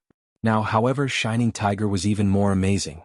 It was actually offering to provide Zero Wing with a complete refinement realm legacy. In other words, Shining Tiger was willing to give Zero Wing the training data necessary to turn ordinary experts into refinement realm experts. Now, the Zero Wing experts who did not get a chance to experience the secret pavilions or Unyielding Soul's training system would no longer have to train themselves blindly. They, too, would get to undergo systematic training. With this, their chances of becoming refinement realm experts would increase substantially. Of course, there were many methods for players to reach the refinement realm, some simple and others difficult. However, regardless of the efficiency of the training data Shining Tiger provided, the amount of help the data would provide Zero Wing was something that could not be measured with money. It seems that one of the temporary residence slots is going to end up with Shining Tiger. Sure enough, superpowers really are amazing. How are we supposed to continue competing like this? When the various first-rate guilds representatives heard the conditions 16th Cloud offered, a little despair sprouted in their hearts. They were fully aware that Stone Forest City had a very limited number of temporary residence slots. Meanwhile, to the current Zero Wing, nothing would be more attractive than a complete refinement realm legacy. In comparison, the shops and treasures their guilds could offer were most likely insignificant in Zero Wing's eyes. Vice Guild Leader Cloud, your offer is indeed very tempting, Shifeng said. He too was very surprised by 16th Cloud's offer. In the next moment, however, he shook his head and added, "Still, that isn't what Zero Wing wants." "What do you want then?" 16th Cloud asked as she stared at Shifeng incredulously. A complete refinement realm legacy was a priceless treasure to any first-rate guild. Some first-rate guilds would even do everything they could to get their hands on one because only by obtaining a refinement realm legacy would they have the means to become a super first-rate guild. Without it, a first-rate guild had no business talking about becoming a super first-rate guild. Now, however, Zero Wing was actually rejecting this legacy. She simply couldn't figure out what could be more important to Zero Wing than a refinement realm legacy. "I don't want much. I just want you to join Zero Wing's newly established Candlelight Chamber of Commerce." Shifeng replied calmly.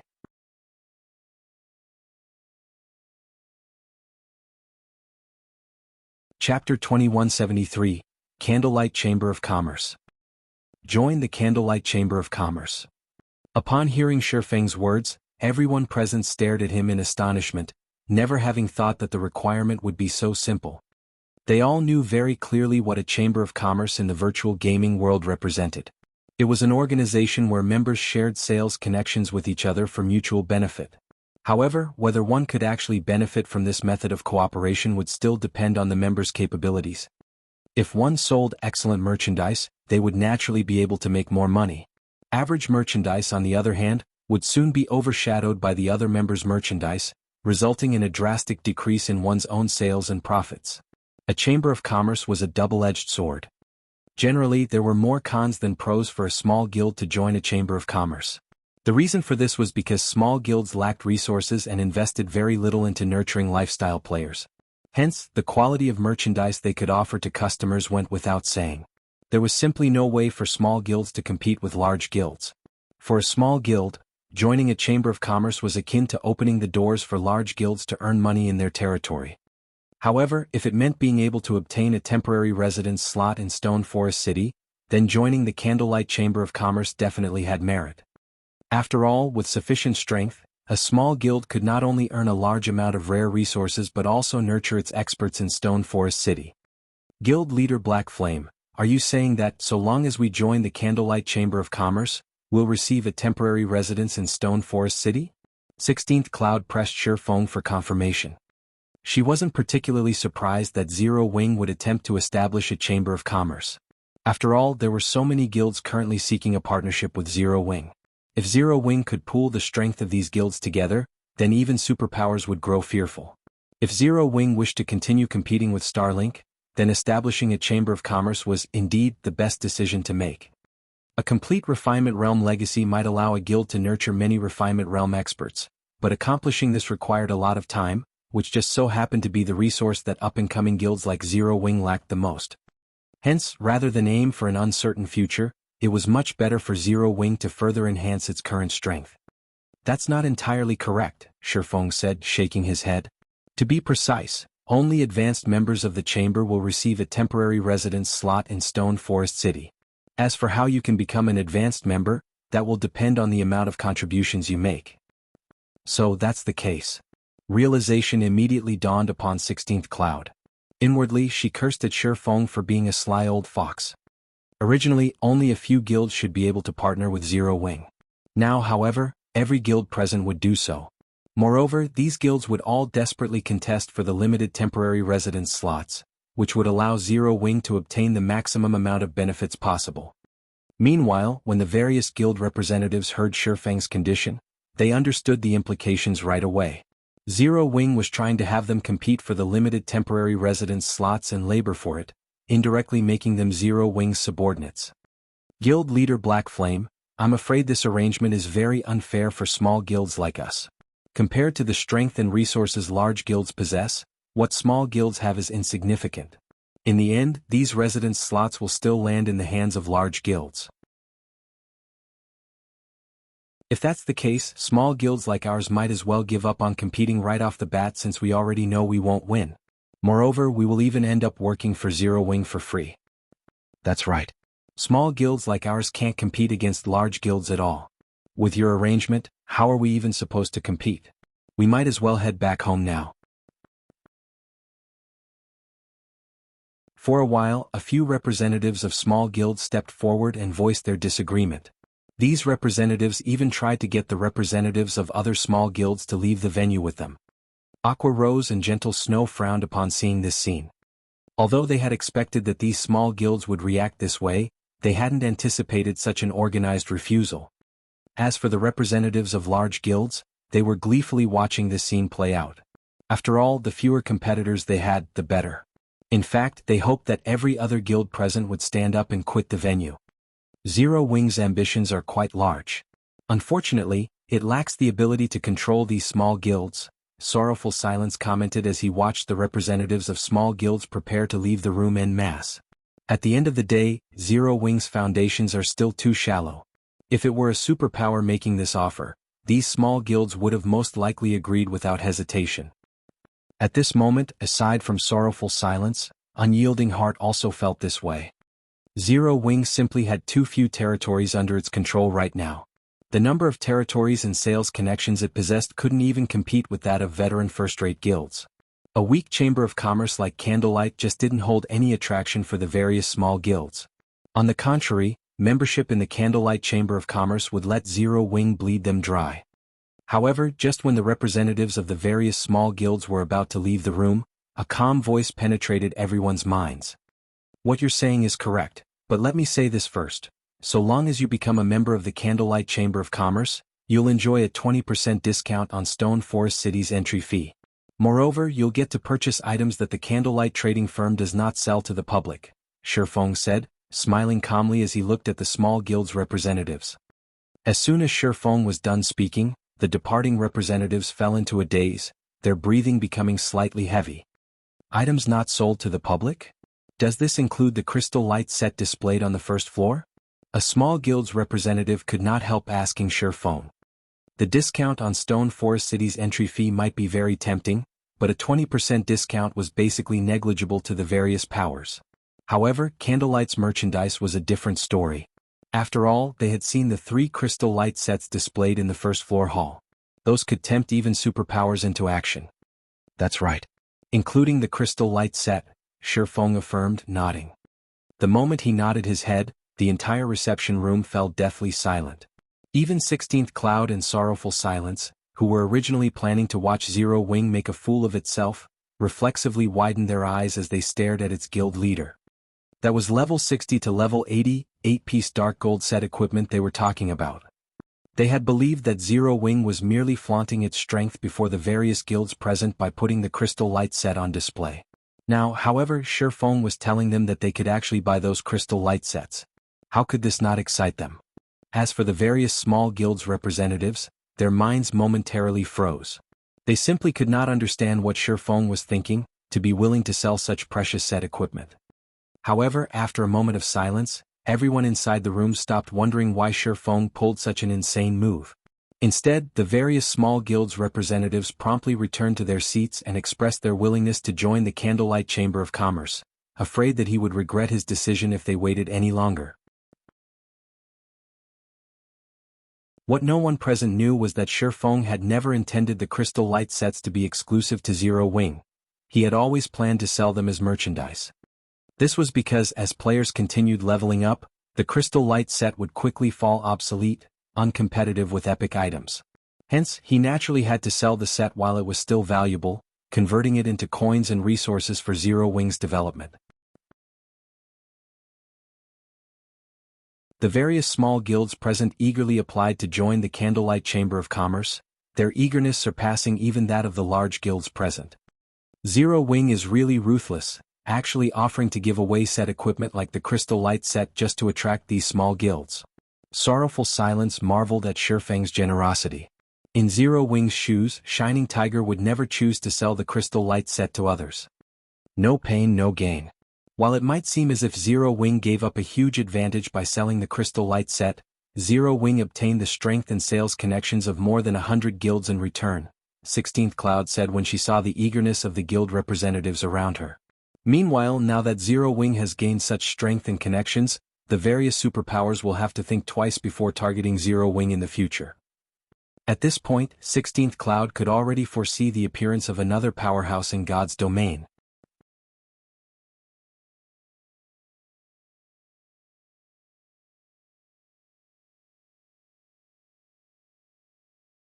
Chapter 2174, Frightening Stone Forest City. Within the magnificent reception room, Shifeng began to sign contracts with the various guild representatives. Any guild that joined the Candlelight Chamber of Commerce would qualify to participate in the auction for the crystal light sets, which would take place once every 3 days. Candlelight would offer 3 to 5 sets in each auction session, and the guilds would only be allowed to win a single bid.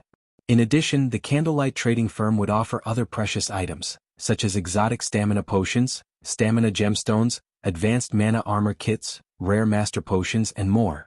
Each member of the chamber could even earn the rights to purchase miniature ballistas, depending on their contributions to the chamber. With this revelation, every guild representative was ecstatic, especially those from the various small guilds. At this point, obtaining a temporary residence in Stone Forest City didn't matter much compared to the items Zero Wing was willing to sell. After 3 short hours, the Candlelight Chamber of Commerce had nearly 200 members, and Zero Wing had secured a massive alliance. Among these guilds, Shining Tiger and Unyielding Soul had instantly become advanced members. Both guilds had presented an offer that Shifeng couldn't refuse.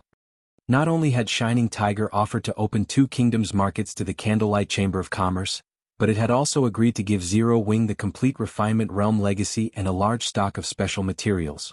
In addition, Shining Tiger had promised to fight alongside Zero Wing to protect Stone Forest City. Although Unyielding Soul had only given the chamber access to a single kingdom's market and a portion of the Dark Knight Empires, it had offered to provide some of the training data it had gained from its Flowing Water Realm experts. Furthermore, it had agreed to supply training facilities and energy resources, in addition to 10 unlimited training slots for Refinement Realm experts in its training system, which would allow these players to earn the experience necessary to reach the Flowing Water Realm quickly. The unlimited training slots Unyielding Soul had offered weren't like those from the Secret Pavilion. Zero Wing's members would be free to fight any Refinement Realm or Flowing Water Realm expert they desired, and they could do so without limit. On the other hand, Zero Wing's members had to earn points in the Secret Pavilion's training system, which they would have to spend to train against their desired experts. Of course, the Secret Pavilion had chosen this approach because of the high cost of doing otherwise. Not only was high-level energy extremely rare, but it was also quite versatile, useful in many aspects. As a result, it was strictly regulated. Even international corporations could only acquire limited amounts of high-level energy, and simulating expert players required a lot of it. The more powerful an expert was, the more energy a system would need to mimic them. Even the secret pavilion could only afford for a select few talented members to use the system. If Unyielding Soul hadn't been so desperate to secure a temporary residence in Stone Forest City, it would never have offered 10 unlimited training slots to Zero Wing. Of course, Unyielding Soul could only afford this offer because Zero Wing had too few experts that could actually use their training slots, especially when challenging Flowing Water and Void Realm experts. Zero Wing wasn't even a match for ordinary superpowers in this regard. Although Shifeng knew that Unyielding Soul was taking advantage of him, he didn't mind. Many of Zero Wing's experts, including Aqua Rose, Gentle Snow, Fire Dance, Violet Cloud, Shadow Sword, Flying Shadow, Alluring Summer and Cola, were stuck in the refinement realm. However, their failure to progress wasn't due to a lack of talent, but a lack of combat experience. They weren't like Shifeng, who had accumulated an abundance of combat experience in God's domain. If Shifeng hadn't retained his memories from his previous life, he would never have been able to jump from the refinement realm to the flowing water realm so smoothly. If Aqua Rose and her companions trained with Unyielding Soul system, Shifeng was confident that it wouldn't be long before they became flowing water realm experts. Then they'd be able to help Zero Wing far more than ever before. Overall, the 10 unlimited training slots Unyielding Soul had offered were even more valuable than Shining Tiger's complete refinement realm legacy. However, Unyielding Soul and Shining Tiger's offers weren't the greatest harvest Zero Wing had obtained. The partnership with so many small guilds was worth far more. With these small guilds in the Candlelight Chamber of Commerce, Candlelight had gained access to the markets in 12 kingdoms and 3 empires. Although these small guilds couldn't offer quite as much access as Unyielding Soul and Shining Tiger, it was more than enough for the Candlelight trading firm for now. Zero Wing even surpassed ordinary superpowers in terms of sales connections after this deal. The various superpowers would have to think twice before trying to assault Zero Wing's financial prowess now. Starlink's economic hindrance had only been so successful due to Zero Wing's limited range of influence. As a result, Zero Wing's shops had been easy targets. However, now that Zero Wing could reach across over a dozen kingdoms and empires, not even superpowers could hamper its financial development. Moreover, Zero Wing would have a much easier time collecting materials now. With a single word, the guild could acquire a stockpile of whatever material it needed, as long as it wasn't a super rare material. This would be a great help to the Candlelight trading firm. Once Shifeng had signed all of the contracts with these guilds' representatives, he left the rest to Aqua Rose and Gentle Snow. He then returned his focus to managing Stone Forest City's construction and recruiting NPC soldiers. Although Stone Forest City had been open for less than a day, more than 1 million players had surged into the city.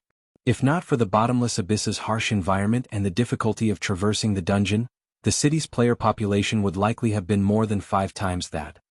However, the 1 million plus visitors had earned Shifeng a fortune.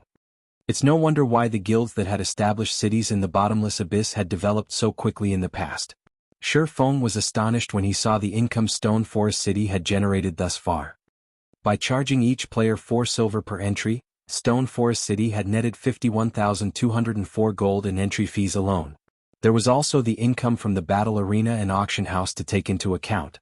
Even though players couldn't yet shop at the Candlelight trading firm, the city would earn more than 100,000 gold per day. Not even top-ranked first-rate guilds saw so much profit in a day. This was only the beginning. As more players visited Stone Forest City, Zero Wing could earn more than 200,000 gold every day from the city, even after deducting the secret pavilion's shares. Ordinary superpowers would count their blessings if they had 200,000 gold in liquid funds, but Stone Forest City had the potential to earn far more than that in the future. Any ordinary superpower that wanted to target Zero Wing in a war of attrition would only regret the decision. Naturally, the guild's debts, such as that for Silverwing Town's airport, were no longer a problem. The sudden influx of so much money gave Shifeng the freedom to consider plans he hadn't been able to attempt due to a lack of funds.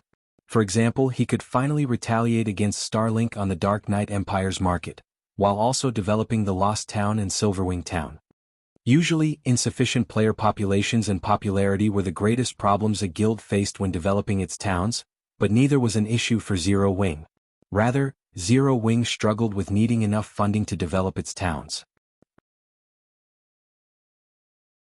Shi Feng used the money Stone Forest City had earned so far to construct shops, hotels, restaurants, bars, smithies, and private housing within the city.